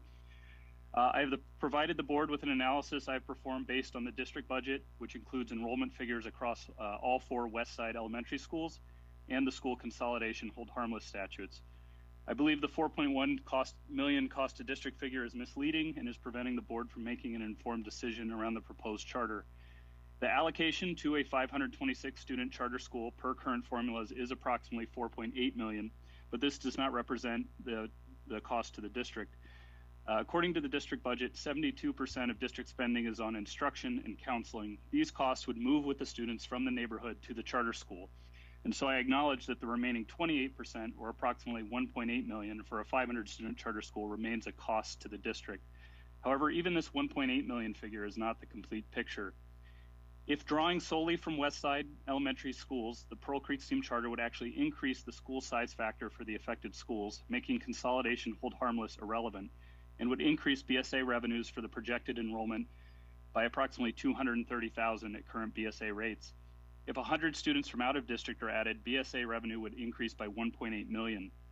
The statutory 4% overhead on the charter would be 190,000. If increased to 8%, as is proposed in Juneau, this would increase to 380K. And finally, per the FY26 proposed budget, the retention of 50% of one-time funds would add another 260K to funds available for neighborhood schools. Together, these factors reduce the cost to the district to somewhere between 100K and 1.1 million, depending on the number of out-of-district students enrolled and the overhead rate. This is meaningfully different from the 4.1 million figure in the Balancing Act, and in line with the $2,000 per student cost that was deemed a good ROI for maintaining LAD as K through 8. Finally, the district receives significant funding beyond the basic needs entitlement. This additional funding is not fully available to charters, and when students move from neighborhood to charter schools, this funding appears to remain available to be directed toward the remaining neighborhood students. From what I see, a 526 student migration from a neighborhood to a charter would free up almost 1.7 million to allocate for neighborhood school needs. If you agree with my logic here, this results in between 500K and 1.6 million in net benefit to the district budget, depending on how many out-of-district students join the charter. I acknowledge there's much uncertainty around revenues, which is why I'm working in ranges and trying to explore the range of likely scenarios. In this moment, I am not particularly trying to be persuasive for our cause, but to ensure that both the charter APC and the Mr. school board Leffler, are thank both you for equipped your with. thank you for your testimony. Okay, If you thanks. can, if you just send that to the board, that'd be great. Okay, thanks. Thank you. Up next will be Miss Moenson, Allison Moenson.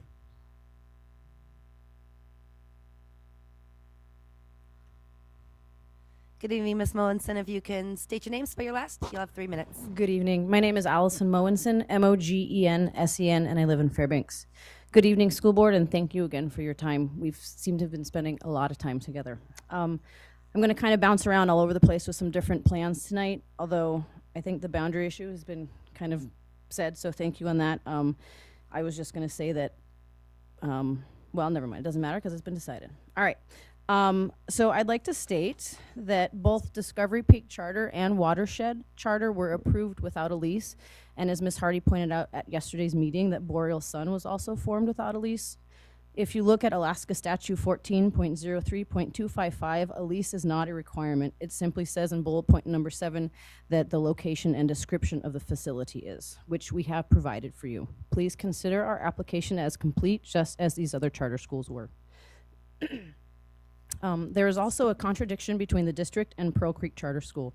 The district has stated that there is $500,000 in cuts to administration. It was said during a board meeting by Dr. Minert that these cuts are due to moving the positions to grant funding. Please look at the information on grant funding that the charter school has found and make sure that each department, level, or area of the district is using the same considerations. If the district administration can offset costs by grant funding and administration support, the charter school should be allowed the same applications and offset our costs by grants.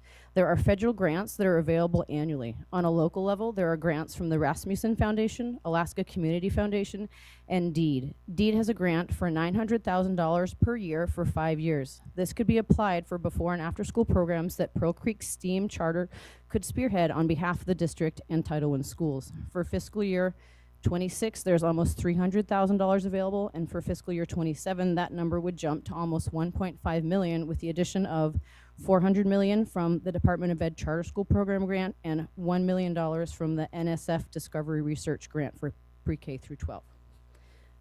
And I will just leave these with Carm. It's the graph of the grants.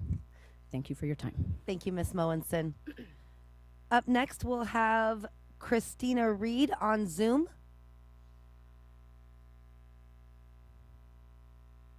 Miss Reed, are you there?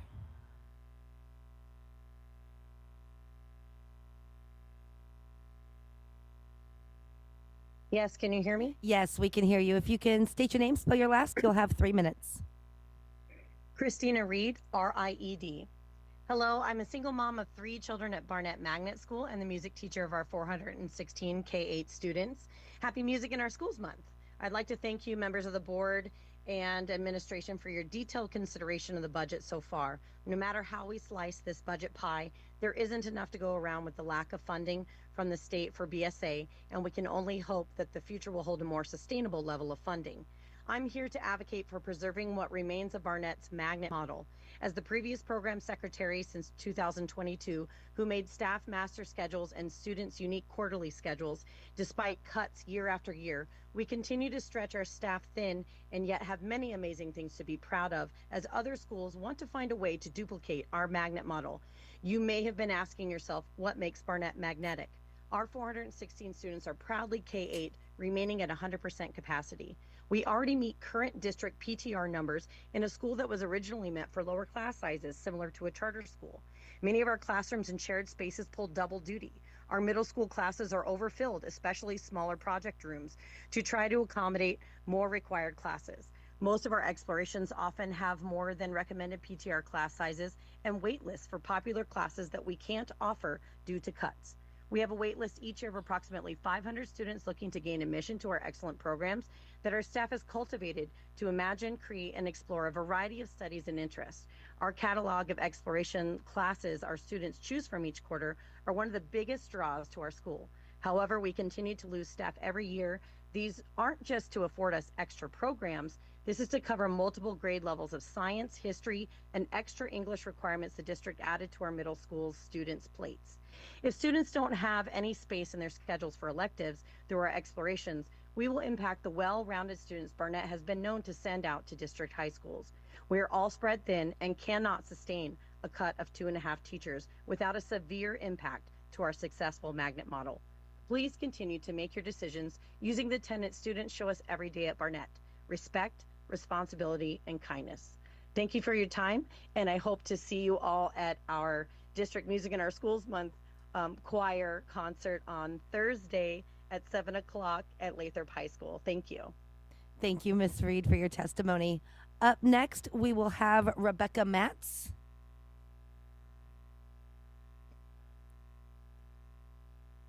Good evening, Ms. Matz. If you could state your name, spell your last, you'll have 3 minutes. Hi, it's Rebecca Matz, M-A-T-Z, and I am a very proud and involved Barnett alumni. Our family is a Barnett family, and we have been since 2009 when I started kindergarten.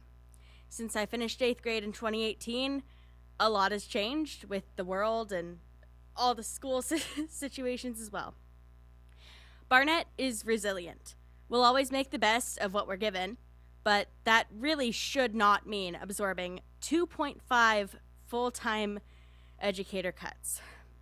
I understand that you all have been given an impossible task in balancing this budget, but when will enough finally be enough? Since the discussion on this cut at last night's meeting, the question was asked about what it could mean for Barnett. And granted, these are all ideas because we didn't really fully understand this was on the table until yesterday, but it would mean a middle school teacher would probably be cut down to 2 combined 7-8 classes, which could also mean a possible re-lottery for the current 7th grade students due to the loss of a class. It could mean cutting a kindergarten class, the loss of a science teacher, the loss of an art teacher. Now, capacity is a word that we've all heard a lot, especially with the earlier discussions on school closures. Barnett is at 100% capacity. It's consistently been around this. The lottery gets enough entries each year to fill a second Barnett. Even with all the cuts that have happened, there's still clearly demand for this model. A vast majority of new enrollment is kindergartners because Barnett keeps retaining students. And as Ms. Reed just mentioned, explorations have already been cut, which aren't just fun classes like music or art or theater. It's also filling the role of the required classes for our different age groups.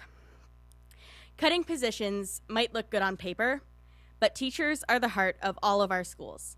We have amazing teachers that care about our students, and losing any of them would be a disservice to students and families.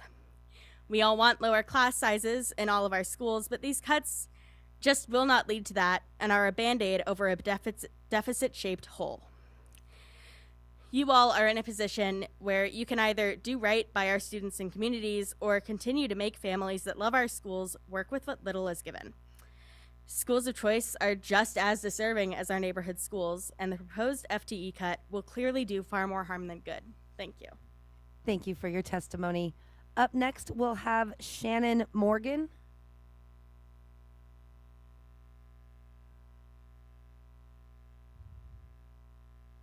Good evening, Miss Morgan. If you could state your name, spell your last, you will have 3 minutes.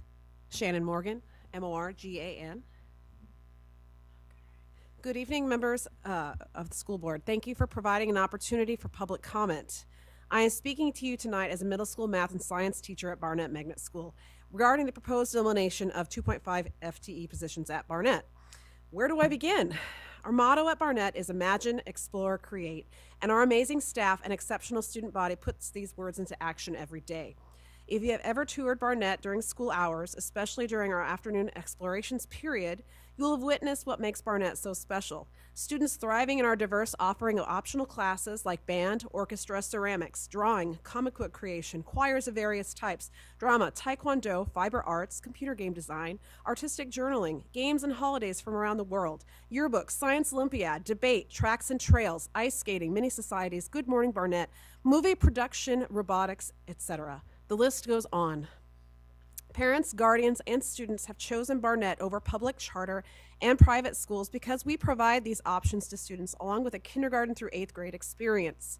Many parents have stated they love Barnett because their children get to attend school with their siblings for so much longer than other traditional schools.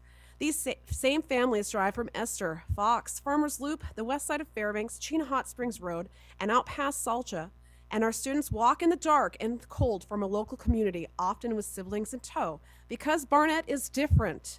Additionally, parents have been willing to transport their children to Barnett when siblings are attending other schools, even if it means their commute is longer. When Barnett was established as a magnet school, we made a deal with the school district. We would provide an exceptional education to our students with smaller class sizes and these exploration options in exchange, in part, for parent-provided transportation. This bargain has saved the school district much more than the magnet program has cost. Regardless of this bargain, we have been asked in the past to make cuts to our staff, and thus far have managed to keep our motto and our programming intact, barely. We are at max capacity. We have a wait list of 500 students, more than our student body. We are the only Fairbanks public school that participates in robotics competitions, and one of our teams went to state. We are a leader of both public and charter schools in debate competitions, and our Science Olympiad team won our state competition and went to nationals last year. Why are we trying to break apart for what other schools should be and are trying to emulate? You have heard from our amazing articulate students who chose to speak to you last month regarding school closures. Most of those who chose to speak about their love of Barnett were 8th graders who would not be impacted by a loss of teachers or a change in our exploration structure. I speak for those students who will be affected too, the quiet ones, the ones who just want to have a class where they can build a game on Scratch, then show it off to their math teacher who has no idea how they managed to do it, but is so impressed anyway. We will potentially lose one of our middle school staff members or an art teacher or our younger grade science teacher, and this will mean larger classes and fewer explorations. Thank you for your testimony. Up next, we will have Ben Matz.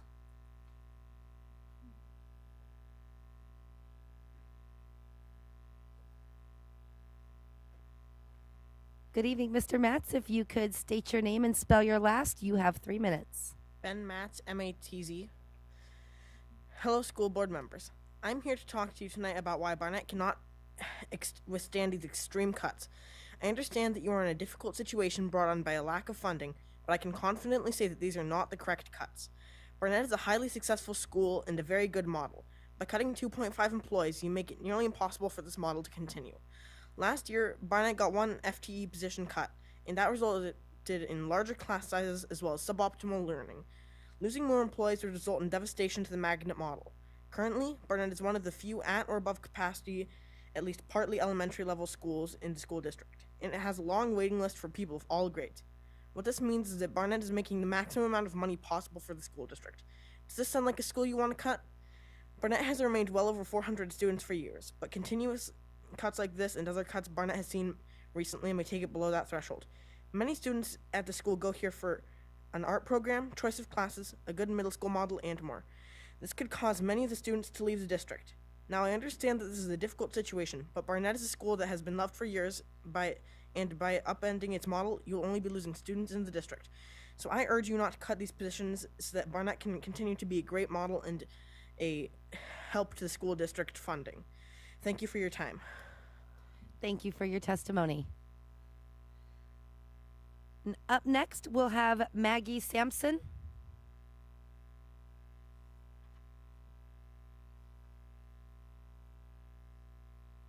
Good evening, Ms. Sampson. If you could state your name, spell your last, you'll have 3 minutes. Hi, my name is Maggie Sampson, S-A-M-S-O-N, and I am a counselor at Barnett Magnet School, also a parent of 3 in the school district, and lifelong community member. I just wanted to speak today. I know you guys are going to make cuts, and that's going to happen, but I just kind of wanted to know more on what we're going to do moving forward. I have concerns. What is going to change? What are we as the school district going to do differently next year to not be in the same position? I recently looked at the 2024 census data that the State of Alaska Department of Labor just put out and was surprised to learn that there was actually a population increase to our borough last year, a slight one, about 600 people. However, our school district still lost about 600 students. So we had a decrease of enrollment about 5% according to the Alaska State Department of Education statistics. We can't attribute the loss of and decrease in enrollment due to a loss of population. According to the same census data, there are about 19,000 students in this area in our borough, ages about 5 to 19, using the parameters they provided. Yet our enrollment is less than 12,000. So we only have 61% of students in the area enrolled in our school district. Where are these other students? What we are doing, this data is telling me what we are doing in the school district is not working. Students are going elsewhere for their needs. And students in the borough are going elsewhere for their needs. It's hard to hear, but it's true. The district needs to look at what we're doing, what is working, what is not, what are our current resources, what are the resources we have, what do we need, and really make a commitment to prioritize finding ways out of this hole. We also need to find ways to increase revenue, and there's been a lot of discussion around correspondence program BEST. I want to have you guys also look at other models of correspondence programs. BEST had a decrease in enrollment of 17% last year, or this year alone, whereas other correspondent programs in neighboring areas increase their enrollment between 5 to 12%. In fact, they have enrollment in their school districts more than their actual borough and city areas. It's showing me that's where our students are going. Those programs are meeting needs that we are not able to. Why can we not meet those needs? We have the educators, we have the resources, we have the connections. Let's utilize them. Another thing I'd like to talk about is, as far as schools of choice and stuff, I invite you guys all to Barnett to come learn about what is a magnet school versus a charter school versus a school of choice and explorations. I think there's a lot of ambiguity around these terms. We're not sure what those are. We are increasing the PTR to Barnett, we're already at capacity. That means we're getting rid of those middle school students our community just fought so hard to get. Students who are at our school are not going to be invited back next year, and that really concerns me.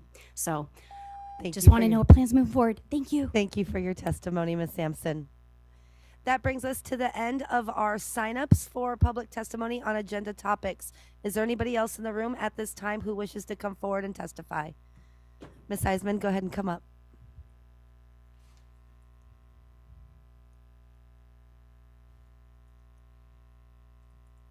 If you can state your name, spell your last, you have 3 minutes. Nikki Eisman, Eiseman, West Fairbanks. Over the years, I've sat at many board meetings, listened to many more board meetings, but I've reached new heights this year by also listening to work sessions. And I just listened to last night's, and I just want to commend you all on the collaborative work that I heard, on the give and take, the respectful conversation, the backing up occasionally to explain a response, and I just commend all of you and the administration being perhaps nudged and pushed to do things that they might have chosen, but also accepting that gracefully. And I just have seen all sorts of people working together that maybe I wouldn't have expected to be allies, and I love it, and thank you, and you have an impossible task, and thank you. Thank you, Ms. Eisman. Anybody else who wishes to come forward at this time?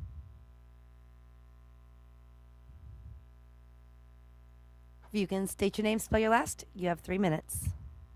Yeah, Richard Eide, E-I-D-E, North Pole.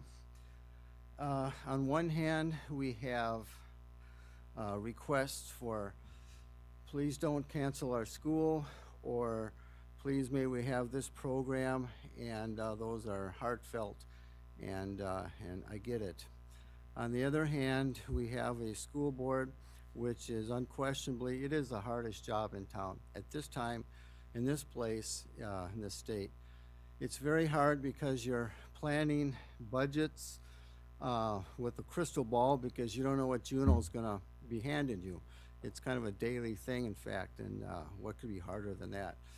Trying to plan a budget around money, you don't know whether you're gonna have it. So all I'm doing is I'm actually reflecting what the last speaker said, is I just appreciate and I trust your judgment a very great deal, how you know, your hearts are in the right place, and it's just a hard job, and it doesn't go unnoticed. Thank you. Thank you, Mr. Eide. Anybody else who wishes to come forward at this time and testify? Good evening, Ms. Hull. If you can state your name, spell your last, you have 3 minutes. My name is Audra Hull, Hull. 20 years ago, I heard this little quip, and it says, good, better, best, never stop to rest till your good is better and your better is best. And today I want to lend my voice to Salcha.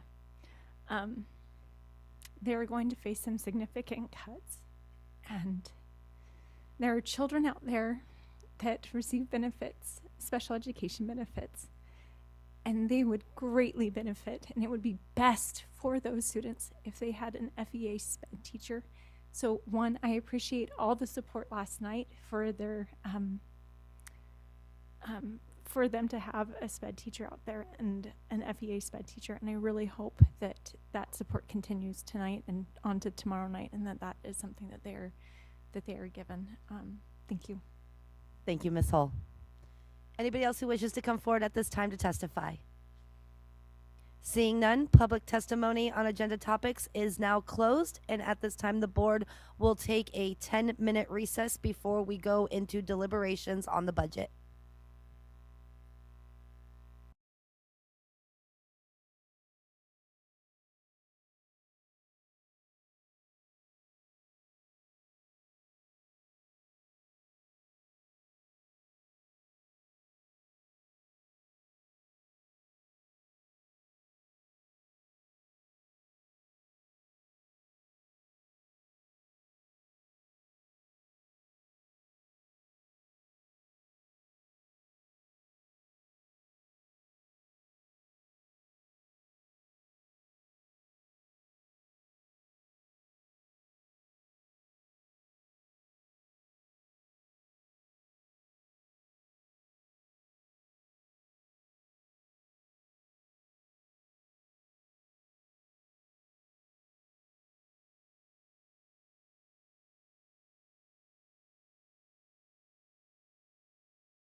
All right, welcome back. The board is now back from recess, and we are going to jump into our approval of our FY26 recommended budget.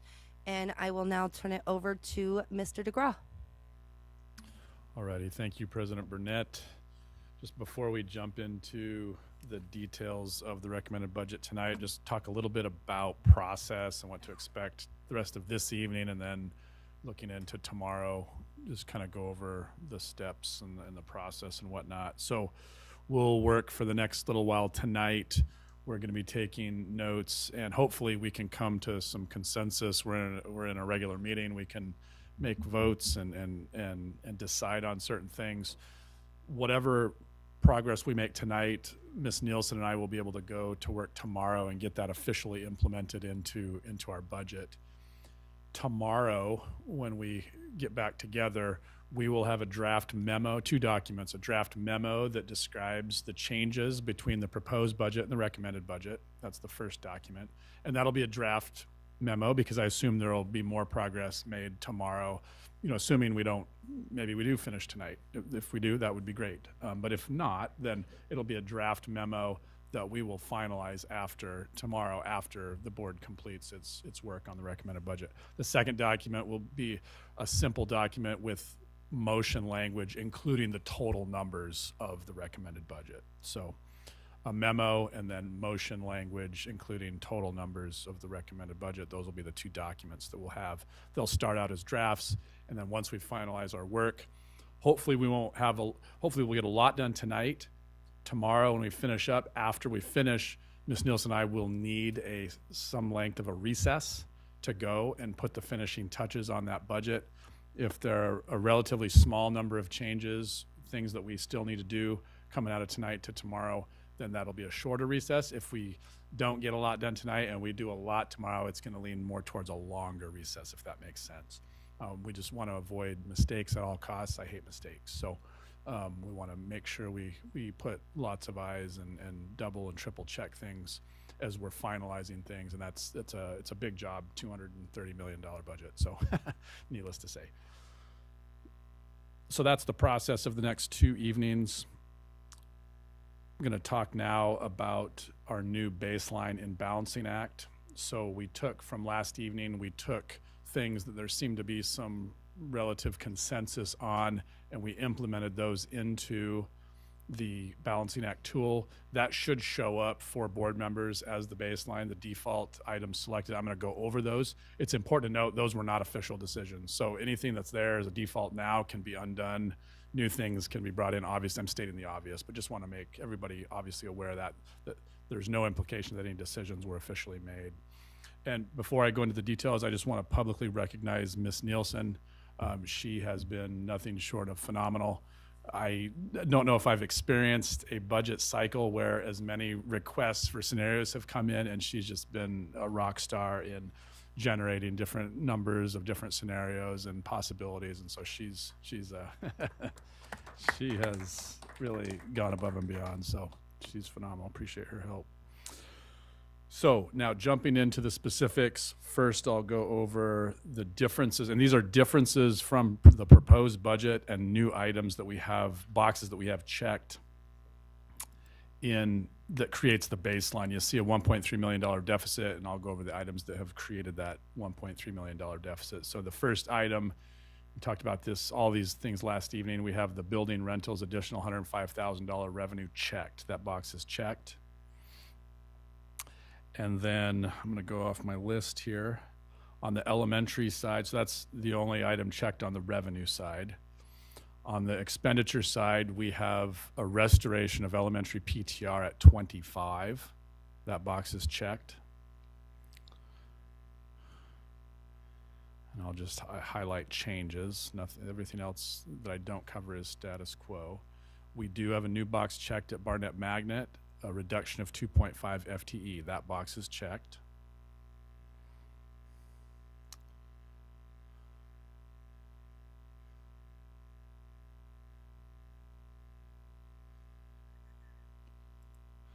And if I completely skip a section, there's nothing changed again. The next changes are both satellite locations. Boxes are checked. a best satellite location at Two Rivers as well as at Midnight Sun. Those are checked. In district admin, so we have reduced the $540,000 increase to curriculum, which Mr. Beam correctly pointed out is still a reduction, but we've reduced that increase to $270. So we've cut that by $270,000, the curriculum budget, compared to proposed budget. We have also eliminated the teacher laptop payment of $650,000. That has been zeroed out. And that is the end of the list. Those items should be 5 items have created that $1.3 million deficit in our baseline as it currently stands right now. Other items that we've added, options that were talked about last evening, talk about that. Projected enrollment, an option. So we had our existing 1.5%. We had 2.5 and 3.5. We've added a 2.0% decrease option for members to select as well there. We have also that's on the revenue side. On the expenditure side, we added in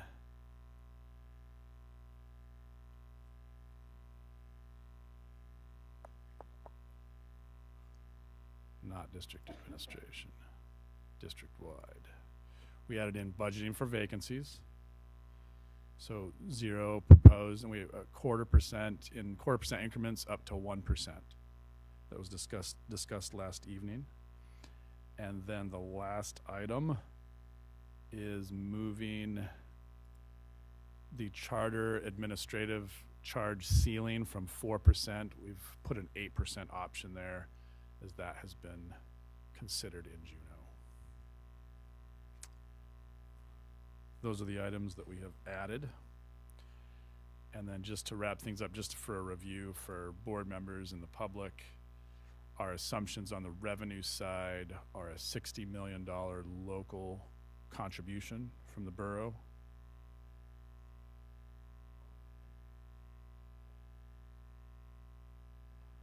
Our projected enrollment currently stands 11,626, a 1.5% decrease. And then we have a 680 BSA equivalent increase in funding, or $16 million to the district. So that's kind of established where we're at on the balancing act tool, the new baseline, and I will turn it over to President Burnett and the board. Thank you, Mr. DeGraw, for your update on the balancing act. At this time, board, what I would like to do is kind of like we did last night, we will start over on the revenue section and we can go section by section and make our decisions. Tonight will be a little easier as we can vote on things. So with that, I would like to start at the local revenue. And so if we would like to begin discussion on local revenue, questions from the board, statements, comments. Ms. Maple. Do you want, as we go through, do you want a motion and a vote on each thing, or if there's no consideration, can we just move on to the next thing, just for clarity? Yes, so I would like to vote on each item, but if there is consensus from the board and it is unanimous, we could handle it like that and go forward with that approval process. If it's unanimous, then yes, we could move on like that. But if it's not unanimous, then I would like to make sure that we vote on each item so that board members may express their votes, and there still may be items to where that they don't want to vote. Ms. Hardy. May I suggest that the chair say then without objection? And that Yes, would be ma'am. able to. Yes, ma'am. So then that's how we will handle that. So if there is no objection, I will say without objection, this is what the board accepts, and then we'll move on to the next item. Fantastic. So open up for questions, comments. Let's discuss local revenue. Mr. Burgess. Thank you. think we should leave this unchanged and go with the estimated 60 million in addition to adding the building rentals revenue as is presented on the screen. I am actually still hopeful that the borough might be willing to give us more, but I am not optimistic. So I think that, you know, this is a reasonable number. This is what is in the mayor's proposed budget, and I would like to think that they would give it to us. I still do have some concerns that a lower amount might end up coming through, but I think we at least need to put this in our budget so that we can make the ask ourselves as well. Thank you, Mr. Burgess. Ms. Carol Hubbard?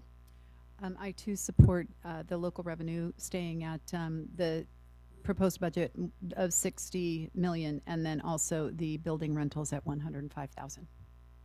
Thank you, Ms. Carol Hubbard.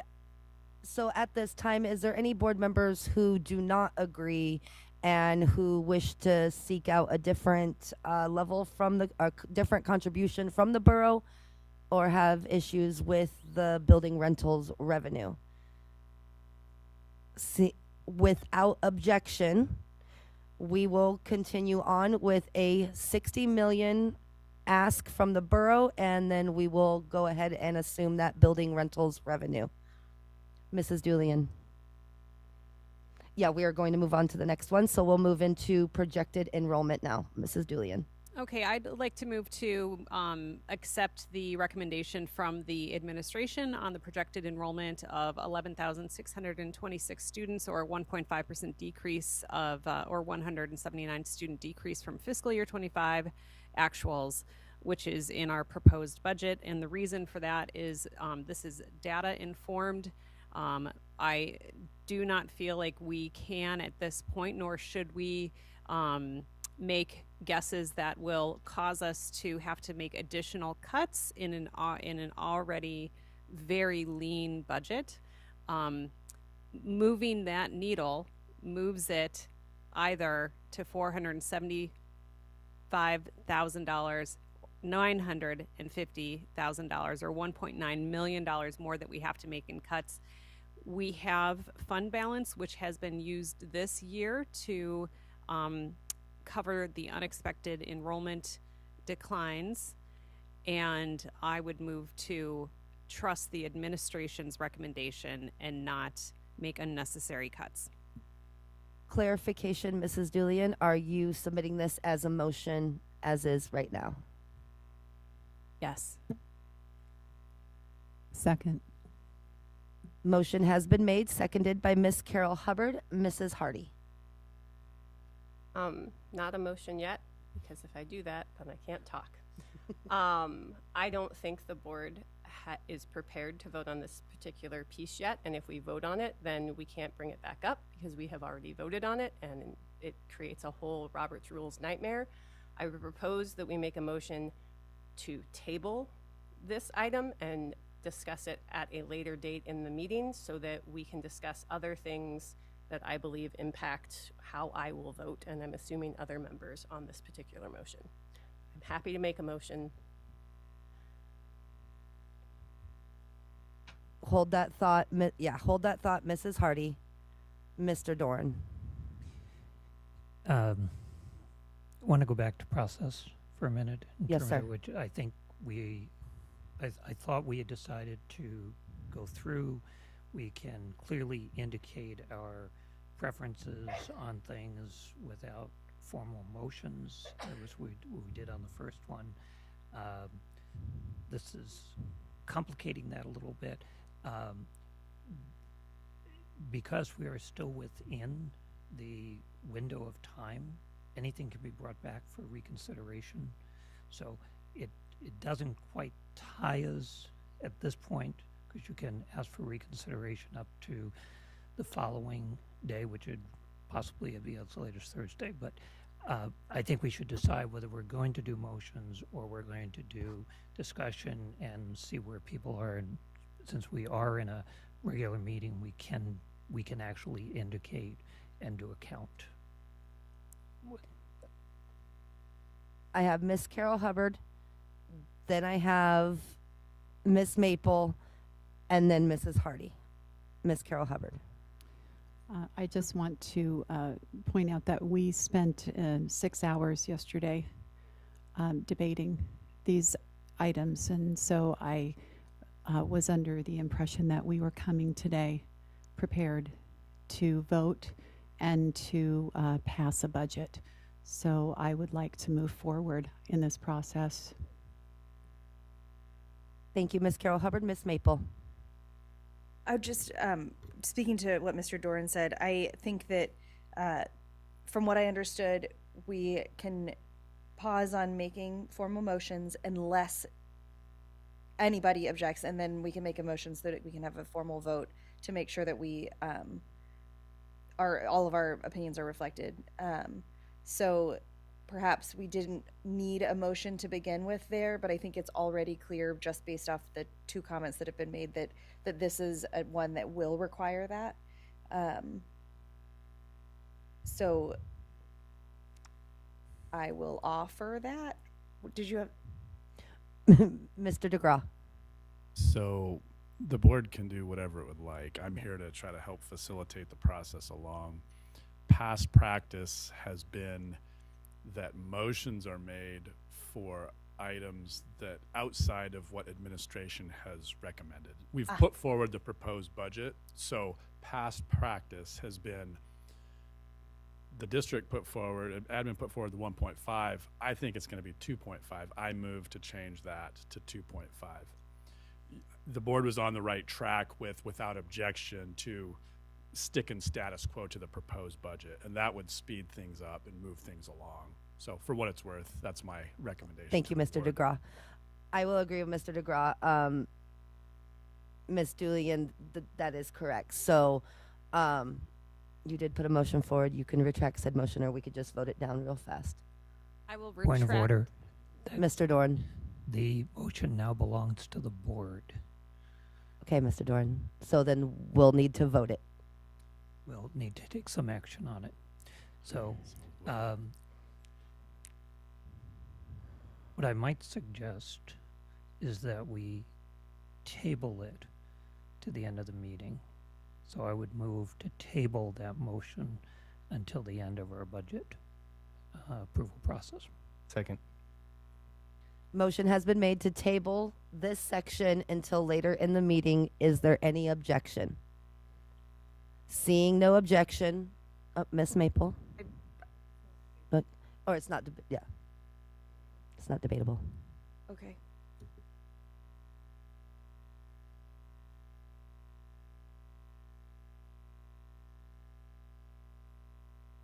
Yeah, let's call for the vote. So right now, as it stands, we need to vote to vote this down. So To vote to table. yeah, vote to the amendment, which is, forgive me. The motion on the floor is to table the Yes. current Thank you. motion. So the motion on the floor is to table this section until later. Mrs. Richardson, would you please call the vote? Colonel Cole, Yes. Charlie, Yes. Shannon, Yes. Julian, Yes. Carol Hubbard, Yes. Mr. Doran, Yes. Hardy, Yes. No. Mr. Burgess, Yes. Burnett, Yes. Carried.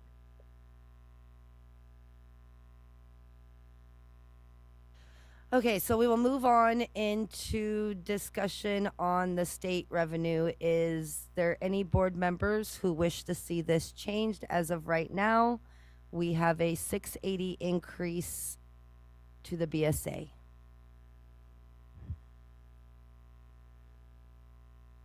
Mr. Dorn. Just for clarity, it's the BSA equivalent of 680. Yes, sir. Just for anybody listening. Okay. So without objection, we will leave that one as where it is, and we will move on into the spending side. And we will move on to elementary schools.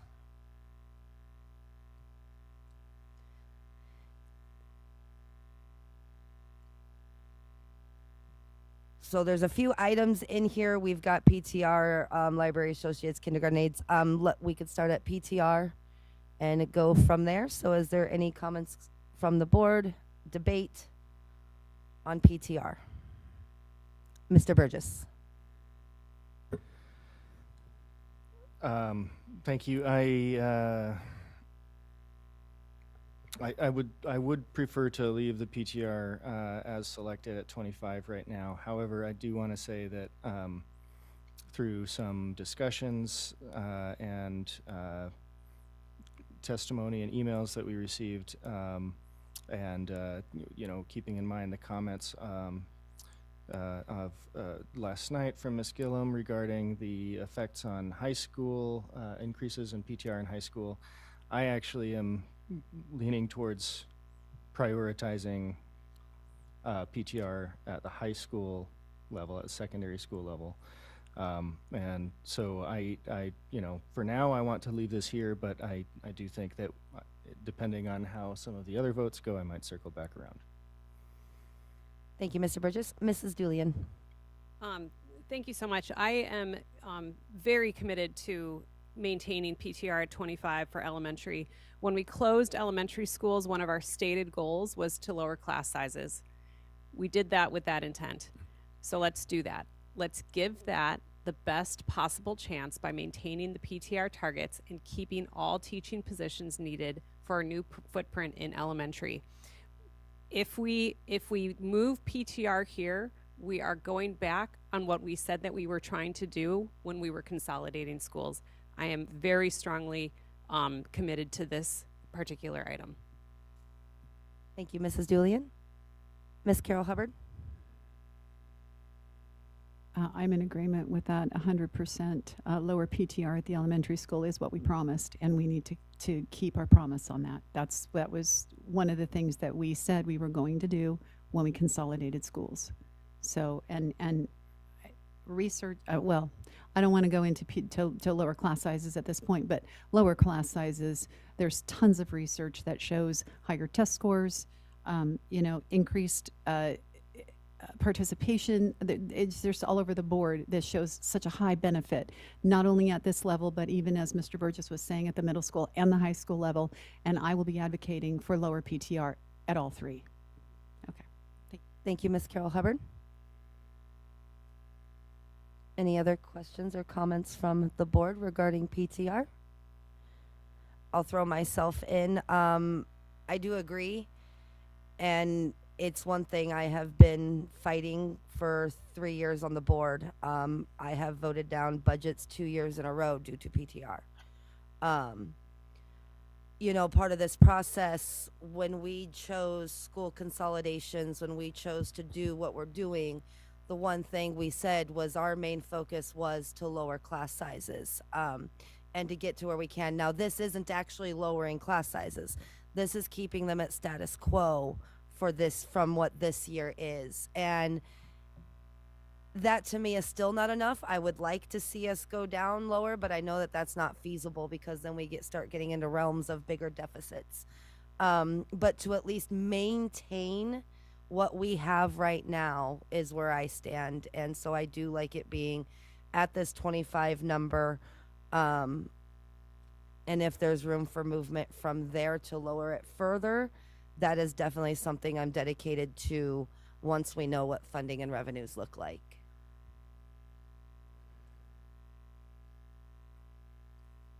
Anything further from the board on PTR?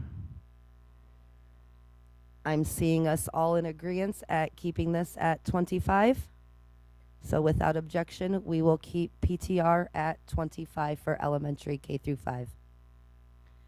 Moving on to discussion on elementary library associates. Right now in the proposed budget, we have proposed keeping our 12 FTE for our library associates.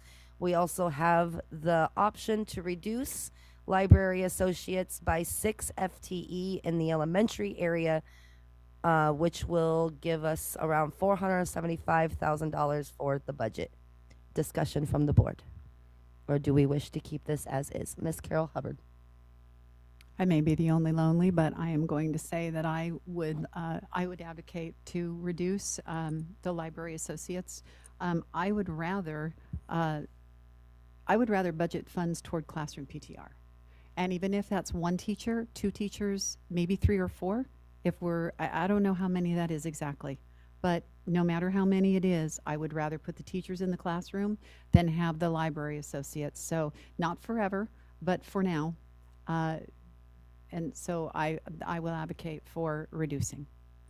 Thank you, Ms. Carol Hubbard. Mrs. Hardy. Through the chair to the administration, could you say what a reduction of 6 library associates would do, especially to teachers, since they conduct the specials and that is their prep time? Yeah, absolutely. So as you stated, they are an integral part in the elementary schedule in terms of providing prep.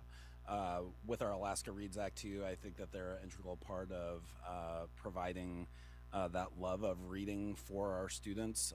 To think that a halftime elementary library associate could do the same job as a full-time one is very unlikely in terms of providing that support to individual schools, maintaining the library collection, and providing support to teachers throughout the buildings. And so in our proposed budget, we did not propose cutting library associates. We've had this conversation in past years.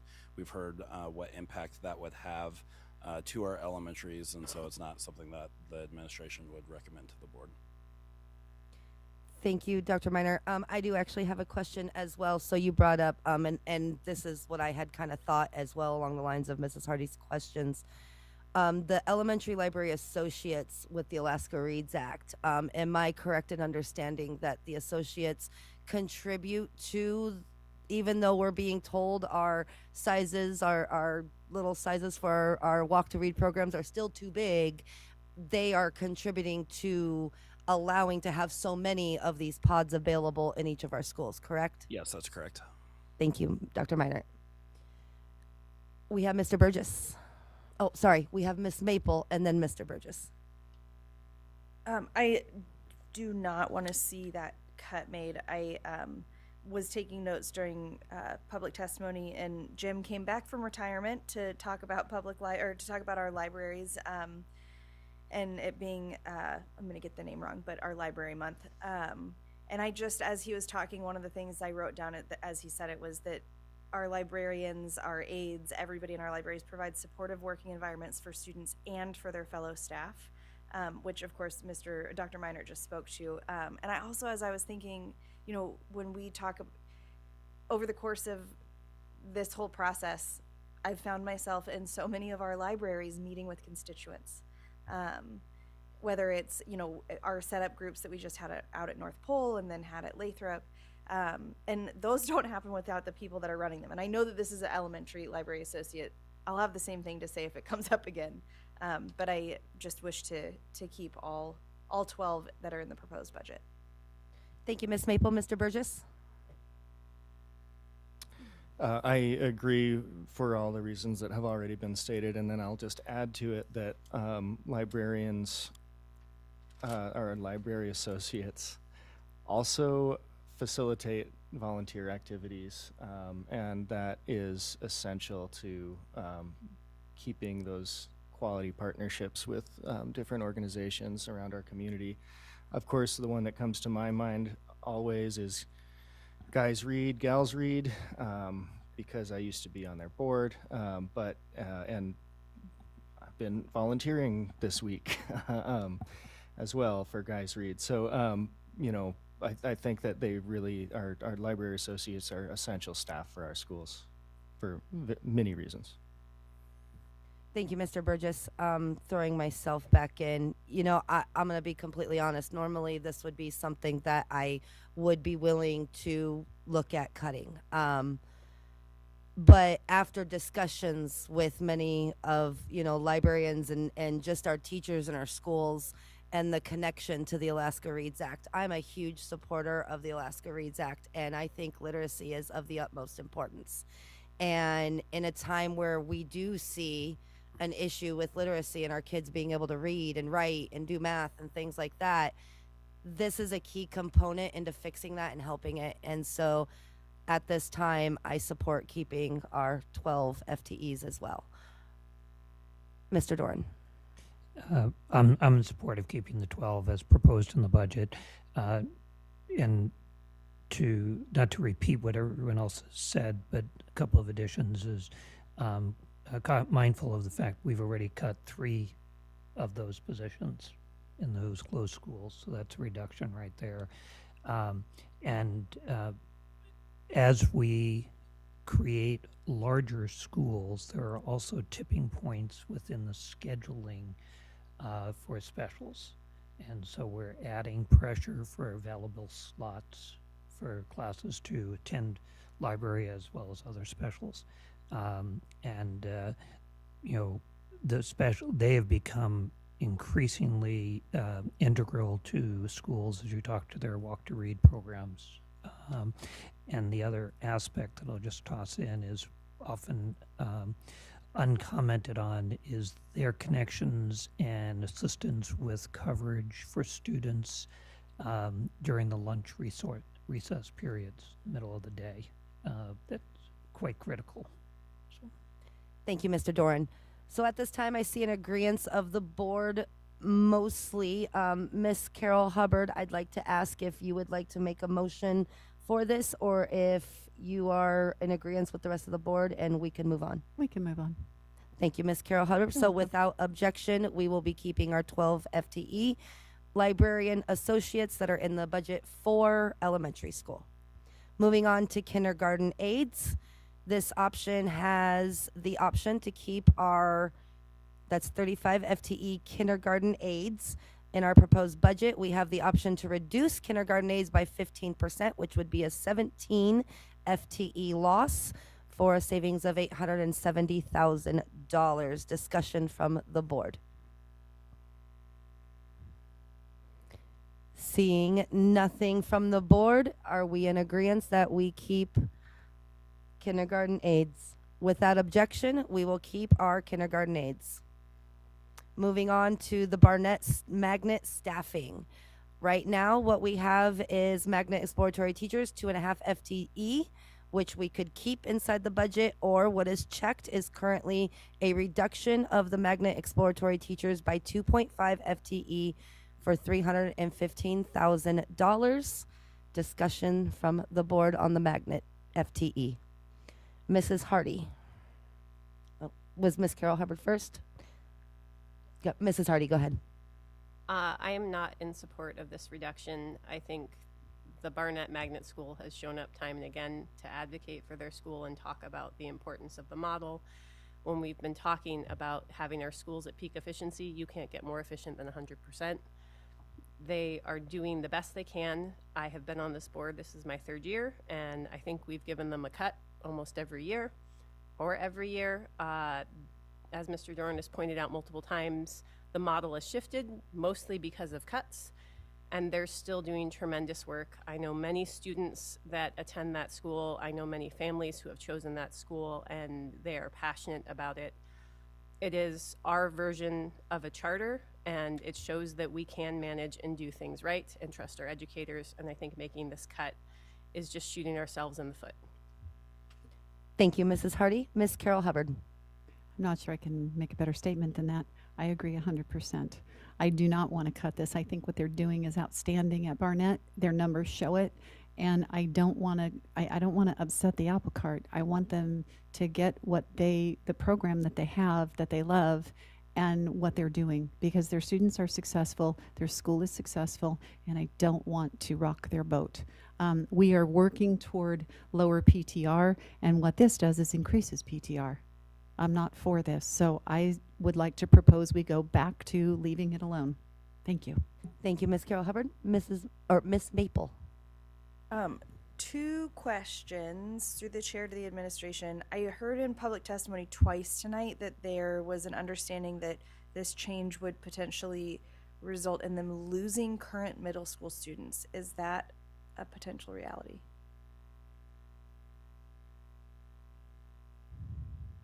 I'm not sure. We haven't discussed that part. I mean, it's likely that could happen because of a PTR increase because of the loss of instruction, but instructors, but not sure exactly where that cut would come from, because the administration would work with the principal in determining what positions were lost if the board wanted to go forward with Okay. this. Thank you. Can I ask my other, which was yesterday somebody asked if those cuts would then, as we've already talked about the pre-K staying at 25, if we made these cuts, that would potentially make Barnett's PTR higher than what we're advocating to have the average district-wide be. Is that correct? Did I understand that correctly last night? Mr. DeGraw. The direct answer is no, Okay. because the 2.5 FTE it represents the additional certified FTE that Barnett Magnet School receives. Aside from that, they're on the district-wide PTR for elementary and middle school grades. So no, the direct answer is no, they would not end up with a higher PTR than regular attendance area schools. Okay. Did that make sense? Yeah. Okay. I just don't like the answer because it makes my decision harder. Yeah. Okay, those are my questions. I have thinking to do. Thank you. I will say, just if I may, Yeah, to follow up, absolutely. right now, that is the certified staff difference between Barnett and any other traditional attendance area school. So it would be there would be no difference in certified classroom staff between Barnett Magnet and not.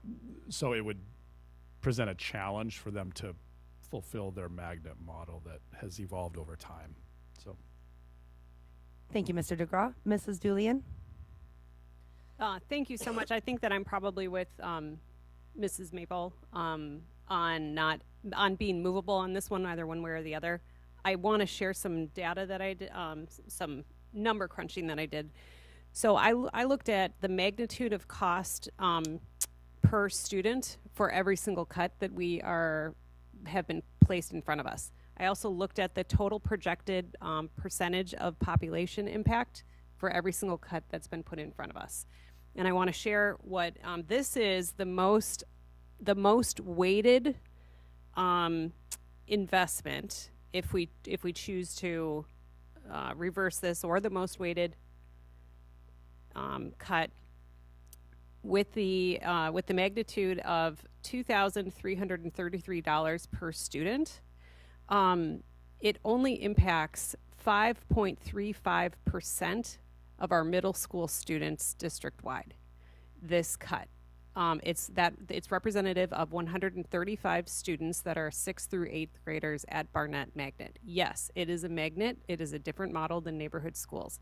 Yes, this would impact that magnet model, and that's why I'm movable on this. However, when I look at the numbers, this is the most weighted amount of investment in the smallest number of students that we are considering tonight.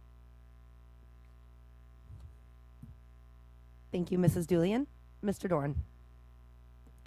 I'm in favor of this reduction, although as with all our things, with reluctance. Looking at the numbers, projected enrollment, and I think it's important to note also that this is for the exploratory teachers. It is not any reduction in their elementary or their allocation or their middle school allocation. It is specifically the exploratory. To point of clarification through the chair, since I was referenced, the model that I have been concerned about shifted long before the reductions. Okay, it has been further impacted by reductions, but the model shift was long before that, rather than due to cuts per se. But when I crunch the numbers with the proposed 13 FTE for elementary teachers, classroom teachers, it gives Barnett a 23.8 PTR, just below our other ones. current staffing, including those 2.5 positions, actually gives them a PTR of 22.54. Which is, you know, again, in some ways we've sort of tossed around that would be ideal for all classes. We can't get there at this time. For the middle school, it gives a load, and I'm assuming that the 3 teachers at middle school are teaching all the middle schoolers in some way, shape, or form. That gives them a student load of 132 across the periods. When we look at the middle school with our proposed PTR, the normal middle school teacher has 152.5 students. So they are already working at a at a significantly lower PTR than our other schools. I would suggest, and I'd certainly be open to, if we look at it as a K-8 school and funded at the staff it at the 25 elementary, it's already in the elementary section for our school, pulling our schools together.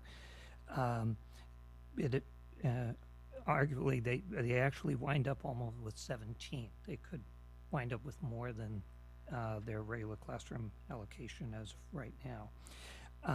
But I am very concerned. We're going higher PTRs for our other schools.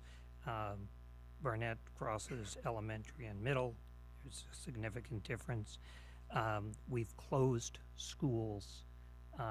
We have not included in this budget other options for magnets, focus, innovations, neighborhood schools. We've been tightening that. So when I look at that in terms of an equity, I would love to fund them, but I just don't see that we're in that position at this point, and would certainly be advocating that it get on the add back list, and whether that's 1, 2, 2.5, it doesn't matter, but that thing. But at this point, they do good work, and it's hard to tell anybody no. They still keep a lower PTR,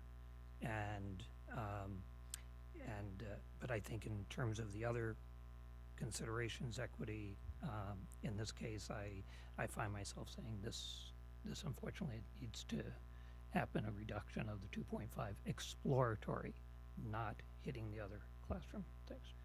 How they divide staff in their building, that's up to them, and I think they need the flexibility to do that. But Thank you, Mr. Dorn. Mr. Burgess.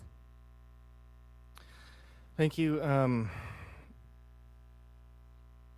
This is a tough one, and I'm probably movable on this depending on what else happens tonight. But I do, at this point, support the reduction of these 2.5 teachers at Barnett because of, as Mr. Doran was pointing out, there's an equity issue here.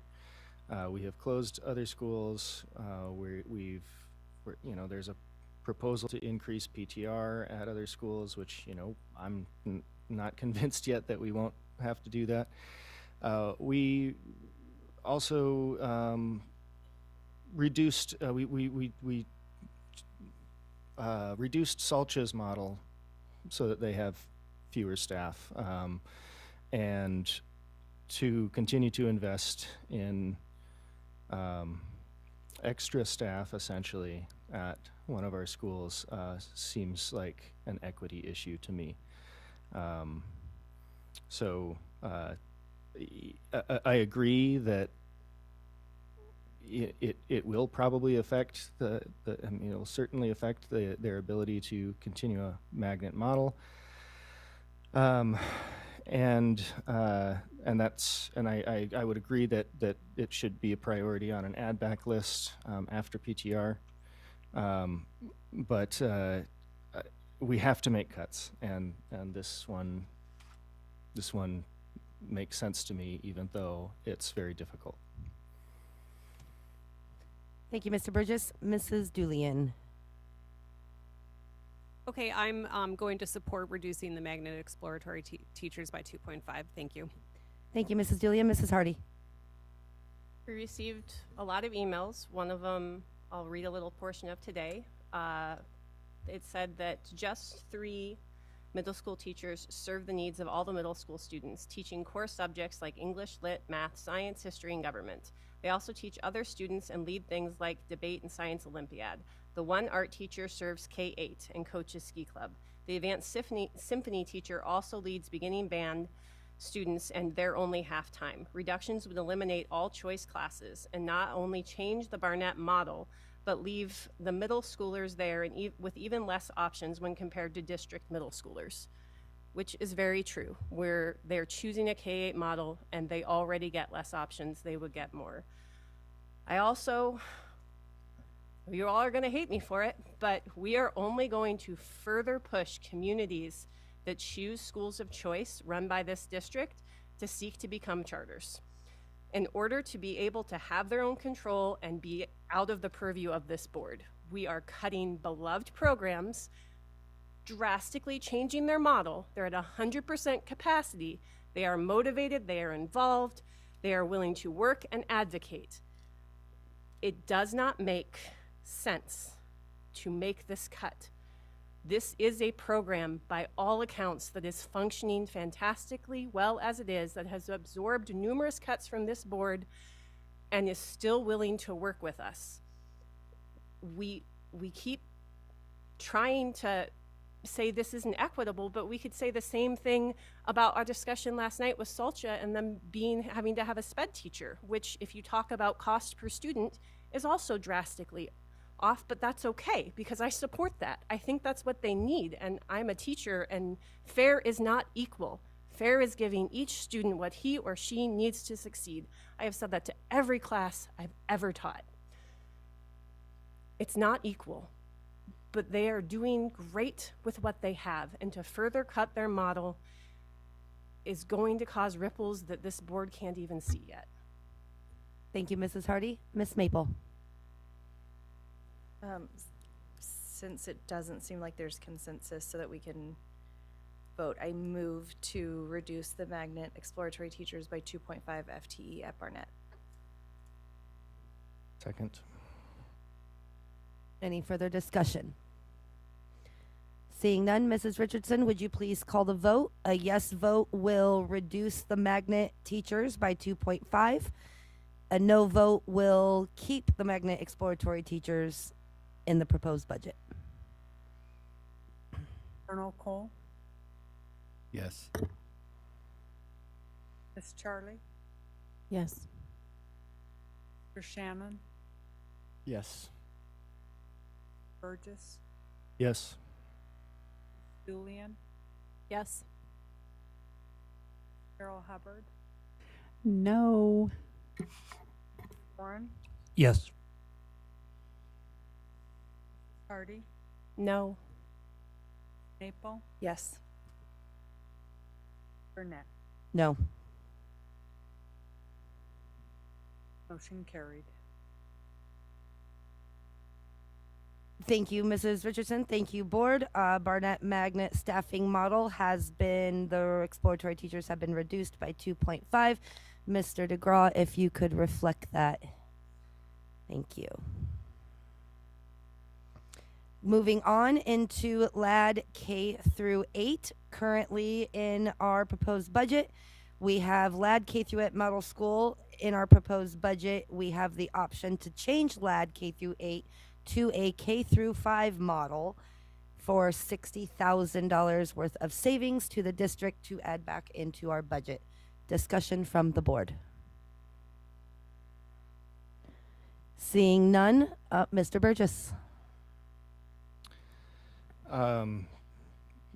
Through the chair to the administration, I'm curious about the we talked about the number of middle school students, 6th through 8th graders at LAD last night, and I believe that there was a 7-8 split classroom. Is that correct? That that had a total of 17 students, I believe, this year. Some of those will be gone next year. I don't think we talked much about the sixth graders that would be moving up into, or the fifth graders that would be moving up into sixth grade, into middle school. But I'm, you know, if we have a class size of 17 in a split level class, I'm wondering what the effect of that is on middle school PTR or equitable distribution of resources at our middle schools. Can you clarify your question? Are you asking what that impact of the one teacher having a PTR of 17, how that trickle effect is throughout our middle schools? Is that essentially your question? Yes, essentially. In other words, if we were to remove the middle school teachers from LAD, how you know, that's another way of framing it, is how does that affect our other middle schools?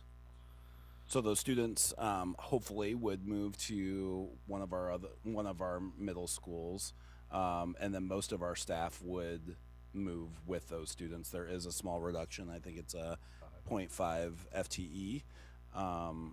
So there's that's reflective in that small amount of savings. I think, you know, we are making an assumption that those students would move to a middle school. Some of those families might move and make a different option because they've found that LAD K-8 model works for them. So I want the board to be aware of that. Thank you, Dr. Miner. I'd like to throw myself in on this and just say that I'm not in support of changing it. Basically due to the fact that we've not given them any due diligence or any kind of warning or any kind of, we've not talked to the community. We've not allowed time for them to even hear that this is something that the board is considering. This is something that was thrown in, and respect to the board, we are trying to find anything that we can to balance this budget. I just feel there is a lack of due diligence given to this community, and I think that K-8 models are popular, and I think that they are a necessity in our district. And so I would just caution the board to not kick that beehive. Mrs. Julian. Yeah, I think I'm just going to go quickly here because this is a $60,000 investment with a major change. I would not support changing this at all. It's a K-8 model. I think that we should invest more in this and look to the future about innovating here for a neighborhood K-8 model. Thank you. Thank you, Mrs. Julian. We've got Mr. Dorn and then Miss Carol Hubbard. Okay, question to the administration. When I look at the FY26 enrollment projections, for 8th grade, there would be 10 students. I'm assuming that's moving 7th to 8th. 13 in 7th grade, so 13 currently in 6th grade, moving to 7th. But then we triple it for new that go to 31 all of a sudden for 6th grade, which has not been the historically within that. So my question is, why do we think that it'll triple? I'm not sure how we arrived at that figure, but I think what's important for the board to understand is if those students don't arrive within that 10-day window of the start of the year, that we would move staff based on enrollment. Ms. LaPlante, have we done intent to return forms for 6th grade at LAD? I don't know that those have been done just yet. Okay. It would be about the time that schools are starting to do that. I know schools are starting to do that now. Gotcha. Okay, so follow up, Mr. Dorn. So no, my comment no, with that information. Okay. Okay, that LAD has worked really, really hard on their 6th, 7th, and 8th grade student piece, and when they went to a K-8. I think there is value there for military students in particular who often see multiple school changes during their duty assignments, that this giving this a shot at K-8 was really to their benefit, as well as non-military students also get a benefit, but particularly in terms of military students, which was one of the things that was attractive to LAD putting themselves forward as K-8, as Arctic Light did at the same time. Arctic Lights has gone away. I would advocate for it going to a K-5. It has not attracted full staffing. I am very concerned that we would, or full enrollment, that I am concerned that we don't get it. We haven't seen it in all the years that it has been K-8. Actually, in the numbers, I believe, have gone down. But pulling that at the last minute in perhaps August, September is more problematic. And I think it's one of those things that we need to say, really recognize the good work by staff there, the scheduling, the way they've worked things, the way they've worked it as a K-8 integration, but that it's time to say that it has not been as effective as we had have hoped, and so I'm going to advocate for the K-5. Thank you, Mr. Doran. So it appears from board comments that we do have a little bit of a split here. So if someone would like to make a motion on this, we could vote it up or down and then carry on with our budget. Mrs. Julian? I would move to keep LAD as a K-8 model as proposed in the budget. Second. It's been moved and seconded to keep LAD as a K-8 model. Any further discussion from the board? Seeing none at this time, Mrs. Richardson, would you please call the vote? A yes vote will keep LAD as a K-8 model as in the proposed budget. A no vote will change LAD to a K-8, from a K-8 to a sorry, let's redo that. A yes vote will change LAD from a K-8 to a K-5. A no vote, no, did I have it the right way the first time? The motion that was made. Yep, I apologize. Okay, so a yes vote will keep K-8 LAD model. A no vote will change it to a K-5. There we go. Mrs. Richardson, would you please call the vote? Mr. Shannon, Yes. Colonel Cole, Yes. Miss Charlie, Yes. Maple, Yes. Mr. Burgess, Yes. Miss Julian, Yes. Miss Carol Hubbard, Yes. Mr. Doran, No. Hardy, Yes. Burnett. Yes. Motion carried. Thank you, board. So that will keep LAD as a K through 8 model, and that will end our discussion on the elementary school portion. And that will move us into secondary schools discussion. And we will start off with the 6 through 8 PTR. Currently, we have it sitting at 30.5 for 6 through 8 as in the proposed budget. Mrs. Julian, I see your hand. Thank you. I'd like to advocate to lower PTR to 29. Actually, it's increasing by 1 from our current one, but lower from the proposed budget of 30.5 PTR in 6 through 8. I want to lower that 2 and select the 29. That is an investment of $510,000. And it impacts. It will impact 100% of our neighborhood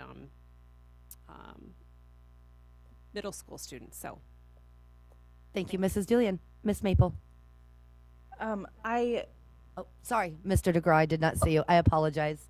Just real brief, just by way of process, FY for the board, I'll toggle between where we're at status quo. We're going to get into some bigger numbers, so I'm going to toggle between the items to show the difference in the deficit or surpluses, but I won't change anything permanently until a vote is done and things are changed officially. Okay, thank you, Mr. Groh. I'll try to pay more attention to you over there. Miss Maple, go ahead. I am also in favor of lowering it, but I was just going to, and I do, it is important to clarify exactly what Ms. Julian said, lowering it from the proposed budget. My proposal is, in fact, an increase of PTR, but I was going to say, the budget that I had created, I was going to suggest a PTR of 30, but I'd like to hear where everybody else is on that before I try to put forward a motion. I've got Mrs. Hardy and then Miss Carol Hubbard. I am likewise in support of lowering the PTR and more along the lines of Ms. Maple at 30. Miss Carol Hubbard. I also would like to lower PTR. However, I would like to lower it also to 30. Mr. Burgess. What I really want to do is lower it to 25 or 20 or something really, real, better for our students. But I, at this time, could support the PTR of 30 in middle school. I'm hesitant to go much further than that because, as we see, it is a non-linear adjustment. So we lose more money by going even lower, like as a per student in that PTR calculation basis. And I'm nervous. We have not gotten through the whole budget here yet, and I don't know what other cuts are going to be proposed to make up for this. If it turns out that we could lower it even more later, I'm in favor of that. But for now, I favor the number 30. Thank you, Mr. Burgess. Before we go back to Mrs. Julian, I will also put myself in and say I agree. I also agree. I'd rather take this down to 20 or 17. I mean, in a perfect world, it would be amazing to do so. But with everything we have going on as of right now, I would like to keep this at 30. And just a reminder to the board, we can come back and reconsider and revisit things such as PTR and stuff later as we get further down in the budget or as funding comes through as well. Mrs. Julian. Yeah, I was going to speak to that point. I might suggest that we table PTR at the secondary level because I feel like there's many of us who have different ideas about where the rest of this is going to fall, and depending on where other items fall, I know that lowering PTR, we have stated it publicly, that's a lot of our priorities. So should we be able to pull some large levers that are in the district-wide area, that will hopefully, give us some more opportunity to get as low as we can. Thank you. So I would like to suggest that perhaps we save that PTR conversation almost for the end. Mr. Doran. Okay. As with everybody, we'd like to have lower PTR, and I'm well aware of the impacts. Even for bigger kids, they need room, and we have a problem in many of our secondary rooms, especially our labs. They are not built for classes of over 25 in many cases. So I was going to stay with the proposed, but I could easily go to 30. At this point, it's a half a student. It does make a difference. It's not that much, but I am concerned about our growing deficit. We already have to make up I think we had 1.3 million, and this would bring us to 1.45 million in there. So it's still relatively small investment at this point, but I'd be in favor of putting it at 30 at this point, and we will come back to PTRs. So what I'm hearing from a majority of the board is, one, we want to table, but two, we would like to see it at 30. So how about, without objection, we will table the PTR for secondary for a little bit later. Let's go further down in the secondary list and go to other discussions, and then we can come back. Mr. Burgess? Yeah, just a point of clarification, I suppose. Without a motion, we're not actually tabling anything, so it's just terminology. But you know, we're moving on. Okay. Let's say, is that? I think Mr. Doran may have had a similar point. Nope, that's Yes. good, Mr. Burgess. Yeah, no, we get Mr. Doran. Thank you. Yes, I was going to say, make a similar point, but I would also say that I'm not sure if we have a number of people who have indicated 30 versus the 30.5, and only one person mentioned tabling or setting it aside to come back to later, which would be leaving it at 30.5. Miss Maple. Move to table secondary PTR until later in our budget discussions. Second. There's Did no we have a motion. motion on the floor to table? If we don't have a motion on the floor, we can't table it. Miss Maple just made that motion. Oh, There's see, no I see. official motion. No, okay. Fair. Yeah, Board. we don't have a motion to table. I got you. Yeah, I we do not. apologize. We currently do not have a motion on table to floor. So let's move on from the PTR discussion. Let's go further into secondary. Mr. Doran. Clarification. Yes, sir. just- That was on the 6th, 7th, 8th grades. Are we doing both? We're Secondary? going to move on from both discussions at this time. We will move on from the PTR discussion. We will go into high school counselors. So moving on into high school counselors, we will come back to the PTR discussion. I have Miss Maple, then I have Mrs. Doolian. I would like to see us maintain the 2.5 FTE high school counselors. And I do want to acknowledge that we discussed this. Ms. Gillum answered a lot of questions about this, and I have gone back and forth on it because what I understand is what I know to be true is that it would have the caseload for our counselors reflect where they used to be. I can't remember what the timeline was, but that I recognize that this was put forward as a suggestion in the proposed budget because enrollment has decreased. And I understand that, and also have a lot of concerns. I think Ms. Julian brought it up at our work session yesterday about the increase in crises we're seeing, mental health crises in young adults and in high schoolers and in middle school for that matter. And that I think our high school counselors, while it might get their ratio back in line with where it was earlier, I think perhaps the number of acute issues they're handling has increased. At least that's what I've gathered from my conversations with counselors at the middle and high school level. So I understand the intent and am concerned about the potential impacts of decreasing resources for those high school students. Thank you, Miss Maple. Mrs. Julian. Yeah, I'd like to support adding back 2.5 FTE high school counselors. I have the data right in front of us, so right in front of me. I'm going to state currently the caseload for middle school and then for high school. So middle school current caseload is 244 at North Pole Middle, 261 at Randy Smith, 230 at Ryan, 251 at Tanana. That's middle school. Middle school does not do, to the extent that high school does, the career exploration, the supporting students on secondary, post-secondary careers, post-secondary trades, post-secondary school, going on to university and such.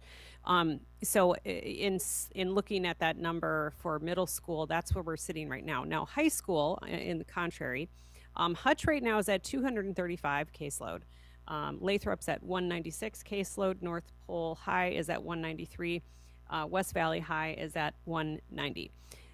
If we reduce, as proposed, the counselors, At the high school level, it takes all of those caseloads up to 261 at Lathrop, 225 at North Pole, 253 at West Valley. However, and although that is in line with what we have done in the past, the national averages that are recommended are around 200.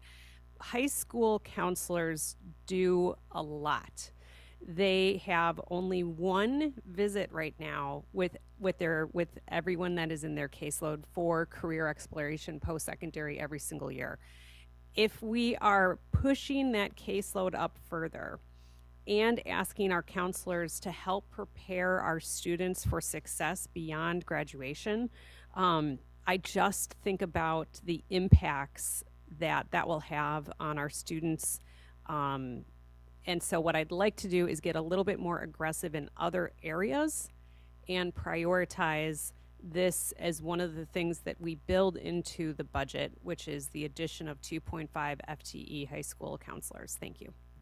Thank you, Mrs. Julian. Before we continue with board discussion, it is 8:55 and we are nearing 9 p.m., but I feel we're making some pretty good progress and getting some good work done. And so at this time, I would take a motion to suspend the rules so that we can go past 9 o'clock and continue discussions till 10. I move to suspend the rules. Second. Rules have now been suspended. And I will go back to conversation from the board on the topic of high school counselors. Mr. Dorn. I'm going to speak in favor of reducing the high school counselors. For several reasons, and I appreciated Ms. Skillum's input last night, and also recognizing her experience as a high school principal and dealing with this issue from real experience. It does keep a relatively reasonable, I mean, well, I don't know what reasonable is. 300 is basically less than 300 caseload.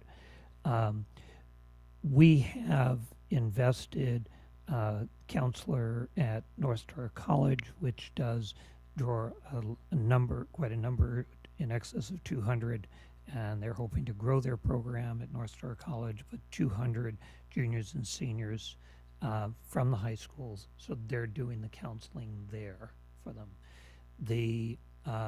With Hutch, a lot of the career counseling and guidance for post-high school is done there. They are not impacted by this reduction. Again, if we had the money, I'd say great, but we don't. It's we're pushing the almost $500,000. It's about and I am concerned that we just don't have the money, the luxury at this time. I kind of put it along the same lines when we've got assistant principal positions at the high school. That it'd be great to have more, but our hands are being pushed. Again, this is an important one that could be add backs, but at this time, I'm quite concerned in terms of our financing and adding to our deficit.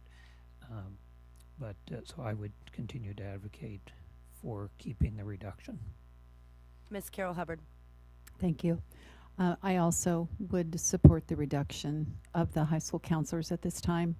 I agree with what Mr. Doran is saying. You know, if we had the money, yes, let's keep them.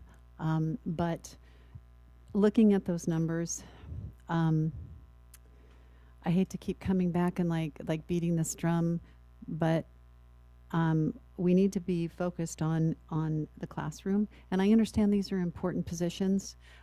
However, when I taught, I had 260 students or 240. I had 6 classes filled with 40 kids a day. So I managed 240 students a day as a teacher, and I graded papers. So I know this is a lot, but I know it's manageable and it can be done.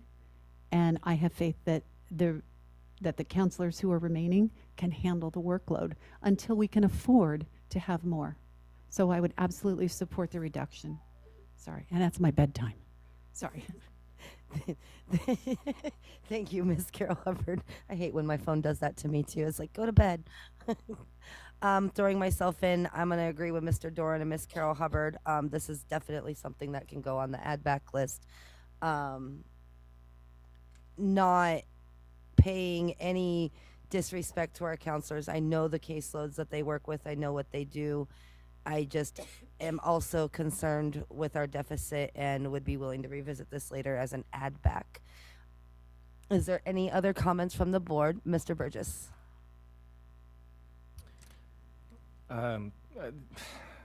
This is one that it's tough. I don't like where I'm ending up here, but I agree that the reduction is one of the less painful ones in this budget. So I'm going to support the reduction of 2.5 high school counselors at this point in time. And I also agree I would like to see this on our add back list. Thank you, Mr. Burgess. Mrs. Hardy. Well, saying I support it sounds like I'm okay with it. I'm not. And I also know how important these roles are. The one reason that I will vote for this is that it's part of the proposed budget, so I know it's gone through due diligence. The administration has a full handle on what it means to our schools, and unfortunately we have to make cuts. Thank you, Mrs. Hardy. So the question goes back to Miss Maple. Would you like to put a motion on the floor, or how would you like to move forward on this as you were the dissenting here? No, I won't belabor it. My motion will fail. That's okay. We can move on. I just wanted to make sure. And okay, so then without objection, we will move on and we will keep the 2.5 FTE reduction in the proposed budget. Moving on to secondary librarians, we have the option to keep 8 FTE in the proposed budget. We also have the option to reduce 2 FTE middle school librarians and 2 FTE high school librarians, each totaling $250,000. Discussion from the board. Miss Maple. Can I cite my earlier comments on librarians and say I stand by those comments? Thank you, Miss Maple. Mrs. Julian. Thank you. I am going to support keeping the proposed budget of 8 FTE secondary librarians. I initially was going to recommend that we reduce the middle school librarians if we were able to add counselors. However, the board that's not the will of the board, and so I will reverse my thinking on this and say let's go ahead and keep all 8 FTE proposed librarians, as I know that they're critical in helping support our students. And I want to say something about high school librarians that I learned. High school librarians are critical to student success because they help high school students really understand how to put together research projects, how to research, how to develop those things that for students who are on a track that would go to university or college or anything that is requiring that type of deliberation and that type of research, librarians play a critical role beyond classroom teachers to help support that critical development for high school students. And so for that reason, I'm really strongly supporting that we keep all librarians. Thank you, Mrs. Julian. Miss Carol Hubbard. Wow. Okay, so I will be the one person here who's going to say that sorry, librarians, I love the library and I love to read. And my family is a family of readers, so it's not that I don't read and that I don't love reading. So don't misunderstand. I'm just looking at budget numbers. And I would support reducing both middle and high school librarians. However, I know that it's not the will of the board. And to Ms. Julian's comment about research papers, I come from the 80s, and in the 80s, our English teachers took us to the library and they taught us how to do research papers. So I learned how to do a research paper in my English class, and I learned it quite well because I did great. I mean, I write very well. So I don't speak very well, clearly, but I write well. Anyway, I just want to go on the record and say that, but I will support the will of the board. And sorry to all the librarians of the world. I'm not trying to hate on you. I'm just trying to balance budgets. Mr. Burgess. I just want to say I do appreciate Ms. Carol Hubbard's perspective there, but I really see that secondary school librarians serve multiple functions, just like elementary school librarians do, just like we talked about for that. And one of the functions that I think it's easy to overlook because it's not something that's necessarily written into job duties, but I believe that you know, I've heard from students, I've seen it as a former student. Librarians can, in addition to providing those research skills, access to reading materials, helping students, you know, find what they like to read, they can often serve as you know, stand-ins essentially for counselors. They are often the staff member that certain students will just naturally be drawn to and will confide in them, or you know, will find solace in the library for students who need it. So, you know, I just want to acknowledge that there are many things that our staff do, and especially librarians in middle schools and high schools, that you know, we can't see that work. It's not easy to understand that it happens unless you're there witnessing it, or you're one of those students for whom that librarian did lift you up. So I just want to say they're part of our safety nets for our students, in addition to all of the technical work they do, all of the staff support they do, all of the ways in which they help students academically. They are also there. They're also an important support for our students in other ways. Thank you, Mr. Burgess. So we've debated this topic quite a bit, I think, as a board, and we've had a lot of consensus around this. So in the name of moving on, if there is no objection, as Ms. Carol Hubbard said, she would not fight the will of the board. If there is no objection to keeping the middle school and high school librarians, we will move on to the next one. Moving on to North Star College. Right now, we can keep North Star College, which is currently what is in the proposed budget, but on the table here, or in the balancing act tool here, you will see that there is the option of the North Star College closure, which will bring in $450,000. Mrs. Dooley, and I saw your hand.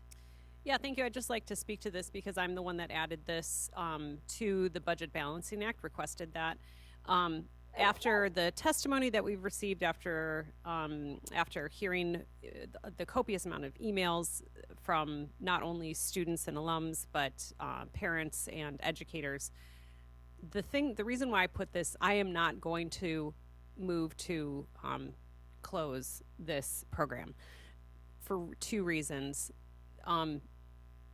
Fellow board member Mrs. Carol Hubbard and I did a fantastic, spent our time at North Star College, got a thorough tour. We were able to ask very tough questions, especially about that $1 million tuition fee that we pass on to UAF. And I am confident that the students that are attending North Star College who are able to choose that option, that they are being served well. I know that they have some capacity to grow to about 215 and stay within the budgeted model right there. There's also a desire for UAF to expand the CTE offerings through North Star College, which will provide more innovation and also perhaps give students an opportunity that are choosing different correspondence programs that are out of district to select the Fairbanks North Star Borough School District and attend North Star College. So for those reasons, I'm very supportive of this program, and it was a great exercise to go through during this budget process. Thank you, Mrs. Julian. Mr. Burgess. I really appreciate that statement from Ms. Julian. I was looking at this as well, and you know, I also kind of came around to the other side of things. So, you know, initially I was considering North Star College closure, but again, as Ms. Julian stated, we had lots of feedback from current and former students and their parents, as well as staff at the North Star College and UAF professors. I didn't hear any negative comments. I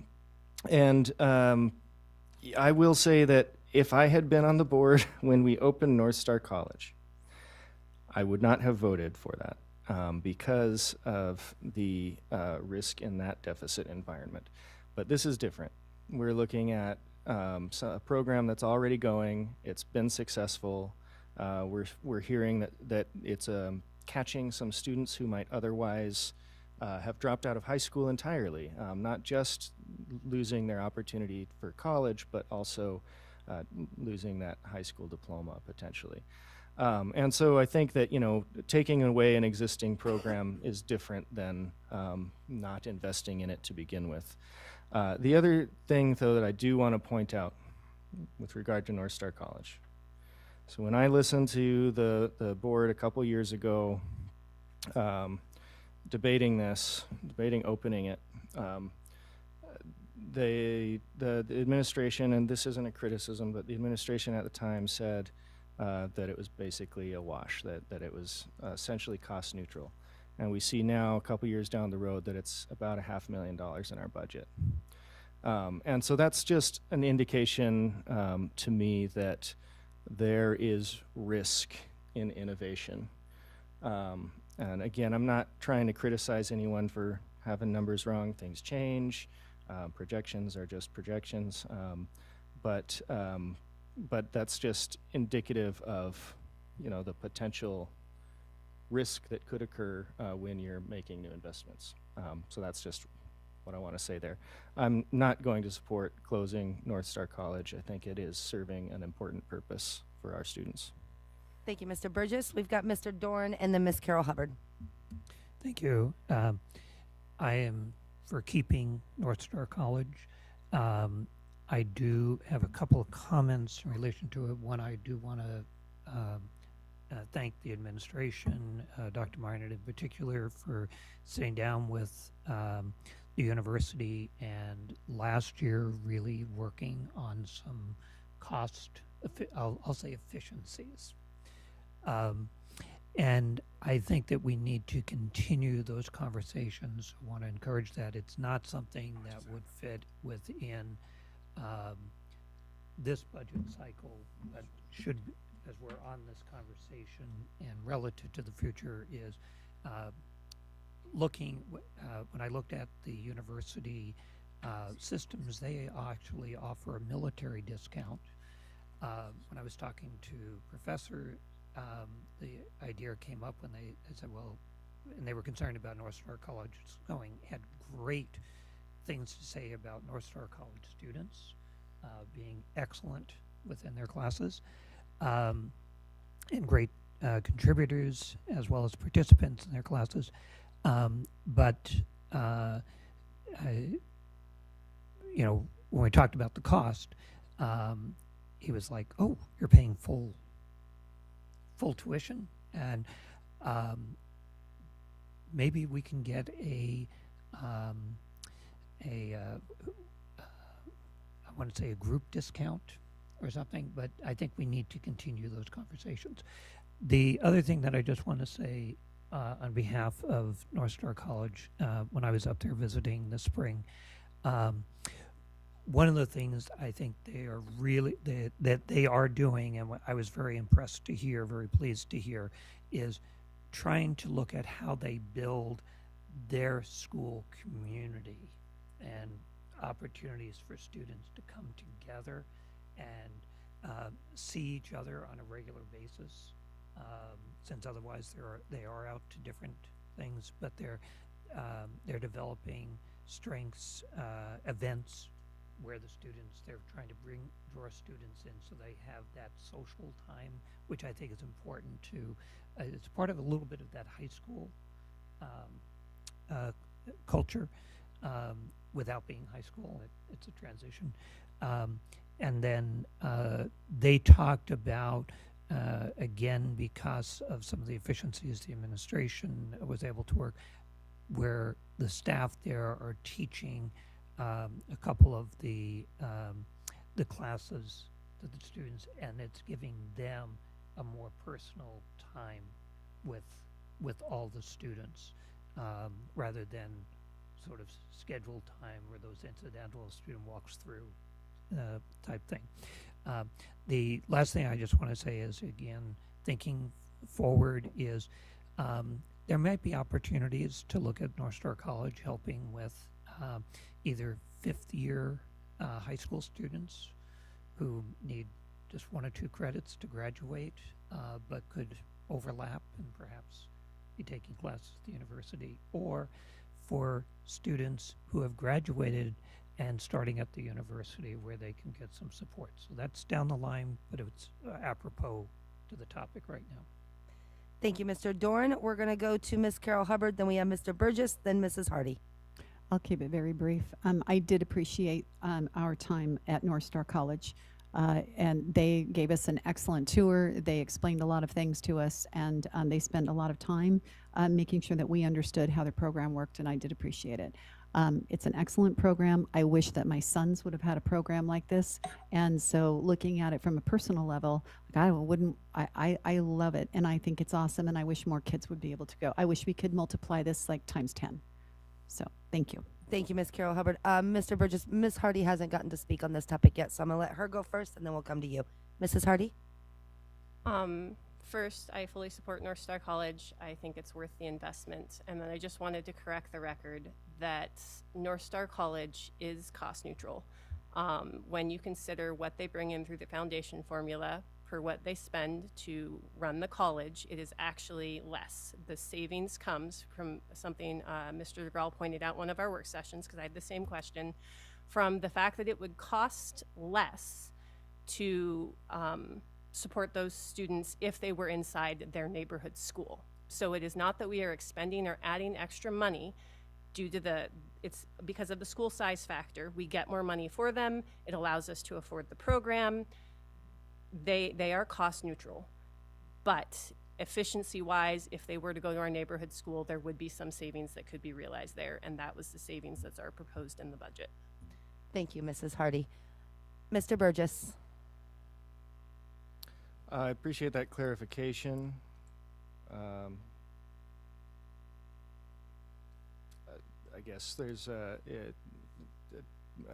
difference between cost and savings here, but in the end, it's appearing as it would be a savings to close it, but I'm not forced closing it. I do appreciate that the clarification and the nuance there. I just wanted to speak again to say that I support Mr. Doran's suggestion that we continue to look for cost savings with UAF. In fact, I was going to say that earlier, and then I forgot. But yes, I imagine that if we get a list of their regular, discounts, that some of the students who apply would qualify. So, just wanted to support that. Thank you, Mr. Burgess. Dr. Minor? I would just like to say that UAF has been open to those conversations. We made some good strides last year.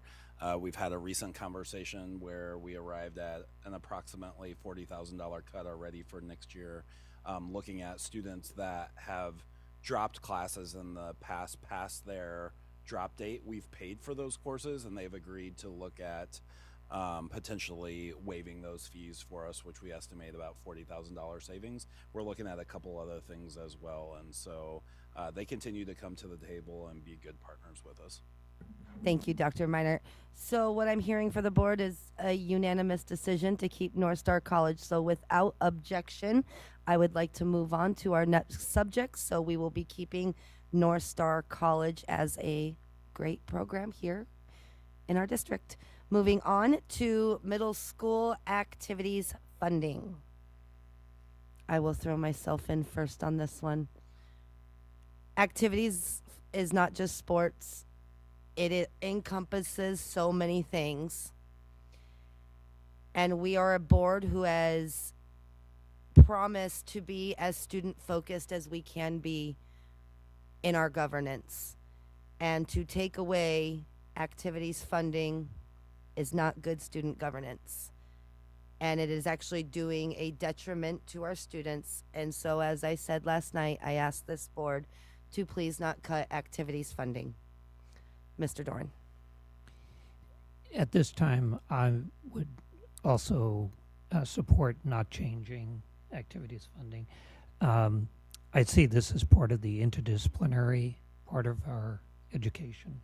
It's the application of the skills they learn in so many places. Sometimes that's, whether it's writing, reading, math, depending on the activity they're in, they're all into it.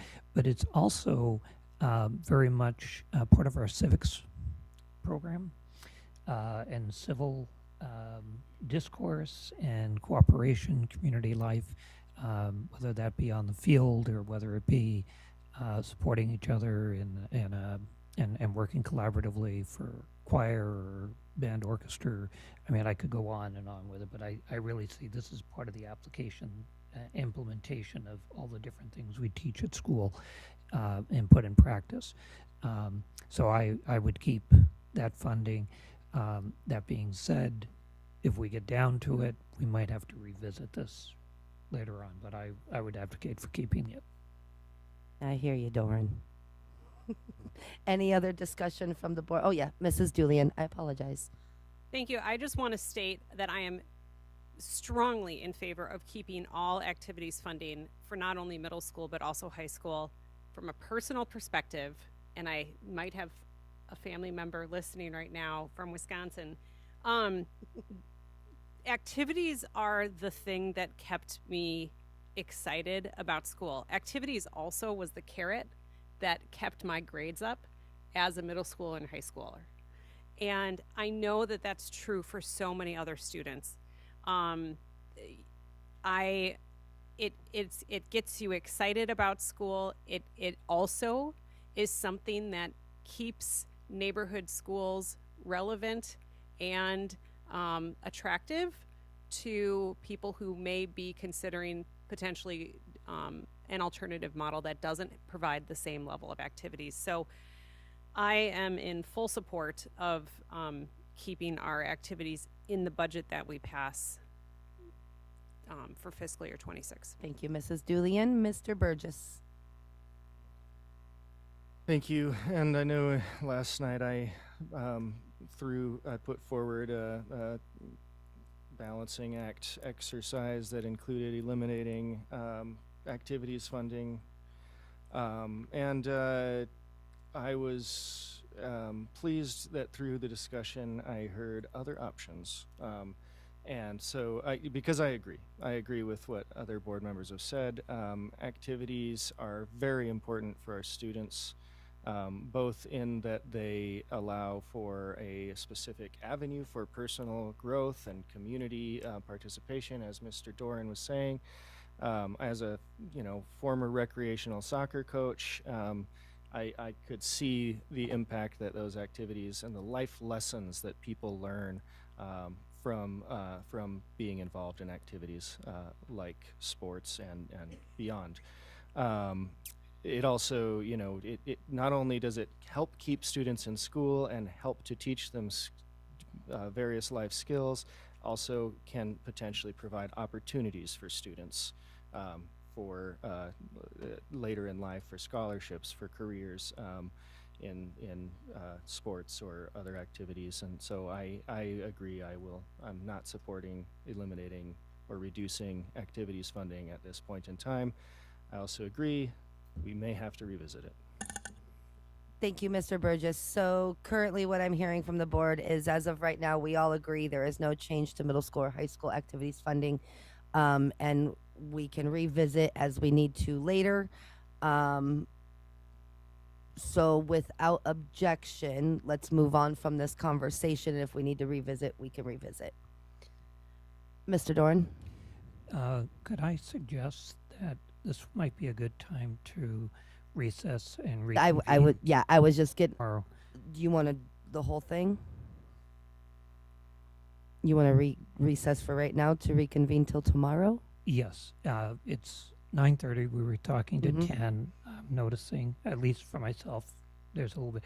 But the next several areas are more, I think there's going to be a lot of conversation, and we'll still have to look at balancing the budget. So coming with a rested and fresh eye tomorrow, we might get through faster. So that's so if you want a motion to. Let me go to Mrs. Hardy really quick. Sure.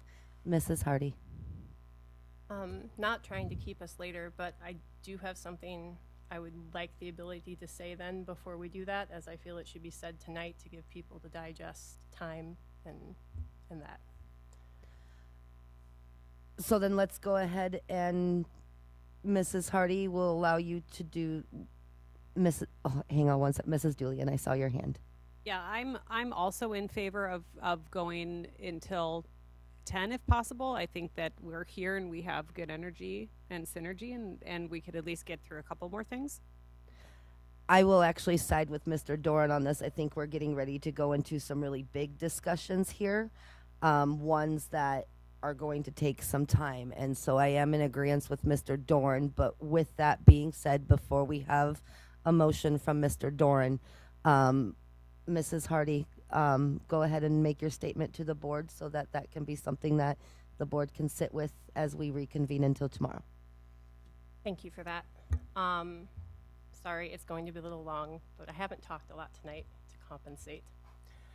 As school board members, we have a fiduciary responsibility to act in the best interest of the school district and its students, including duties of care, obedience, and loyalty, and to ensure the responsible management of public funds and resources. In legal terms, that fiduciary responsibility for a duty of care means board members must be informed decision makers by reviewing relevant information, asking questions, and exercising reasonable diligence in overseeing district operations. Our duty of obedience means we ensure district complies with laws and regulations, policies, its mission when acting in the authority granted to us by the state and its and local statutes.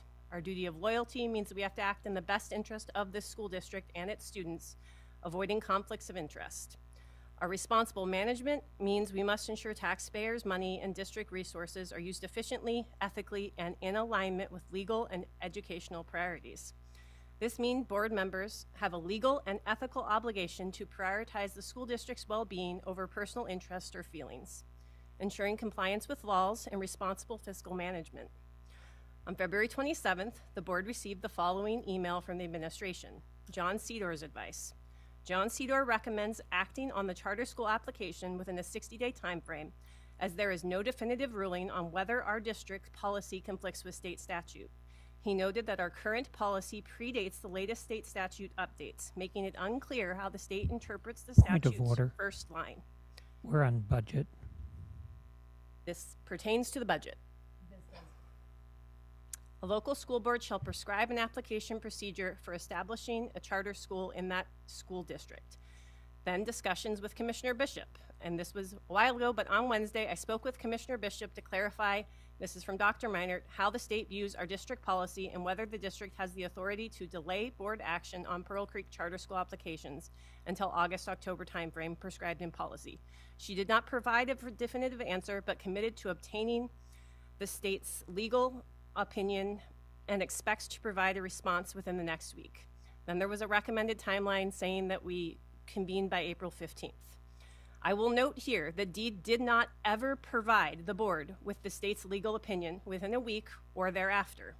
nor has DEED provided any formal opinion in writing from DEED to the district or the administration. However, emails from the commissioner and the governor's representative to community members have been shared with the board that indicated that DEED's position is that a delay in hearing the charter would likely be taken as a denial. Again, those are community members' shared emails with the board. Today, another email was shared with the board from the administration and was also relayed to the public in the superintendent's report. I'll skip reading the whole thing, but the last few lines are what concerns me. During our discussion, Commissioner Bishop, emphasized that it's ultimately up to the board to determine how our policy aligns with the statute and decide how they should proceed. She acknowledged the complexity of the issue, noting that the situation like this has not previously occurred in our state's history. Because this is unprecedented, it is unclear what will happen moving forward and how the state will decide to interpret its own statutes. Well, this communication is less straightforward and clear than I would prefer. I can read between the lines, considering the shared email conversations we have received between DEED and the community. As the legal phrase goes, a reasonable person can take the most recent communication between Dr. Meinert and the commissioner to indicate that there is a very high likelihood of DEED and the State Board of Ed taking the board's refusal to hear the charter in 60 days as a denial of the charter. There's also a very high likelihood that the State Board of Ed would then approve the charter for next school year. We have also received legal advice from our own district council that echoes this legal assumption and encourages the board to hear the charter application within the 60-day time frame. As a board, we would then either need to accept the state's approval of a charter or enter into what would likely be a costly legal battle with the state. Just for reference to what that cost might be, our current legal fees are billed at just under $400 per hour. Given all of this, I think the most prudent and fiduciary responsible course of action at this time is to open Pearl Creek as a magnet school for the 25-26 school year. Creating a magnet school at Pearl Creek is a minimal lift for the district administration at this time, especially given the tremendous work the Pearl Creek community has already done to develop this model. It will also allow us the possibility to realize an increase in enrollment, leading to new revenue for the district while still keeping that revenue fully under board control. Thank you, Mrs. Hardy. And at this time, Mr. Dorn, if you'd like to bring a motion forward. I move to recess this meeting and reconvene tomorrow at 6 o'clock. Second. We are now recessed until tomorrow evening at 6 p.m.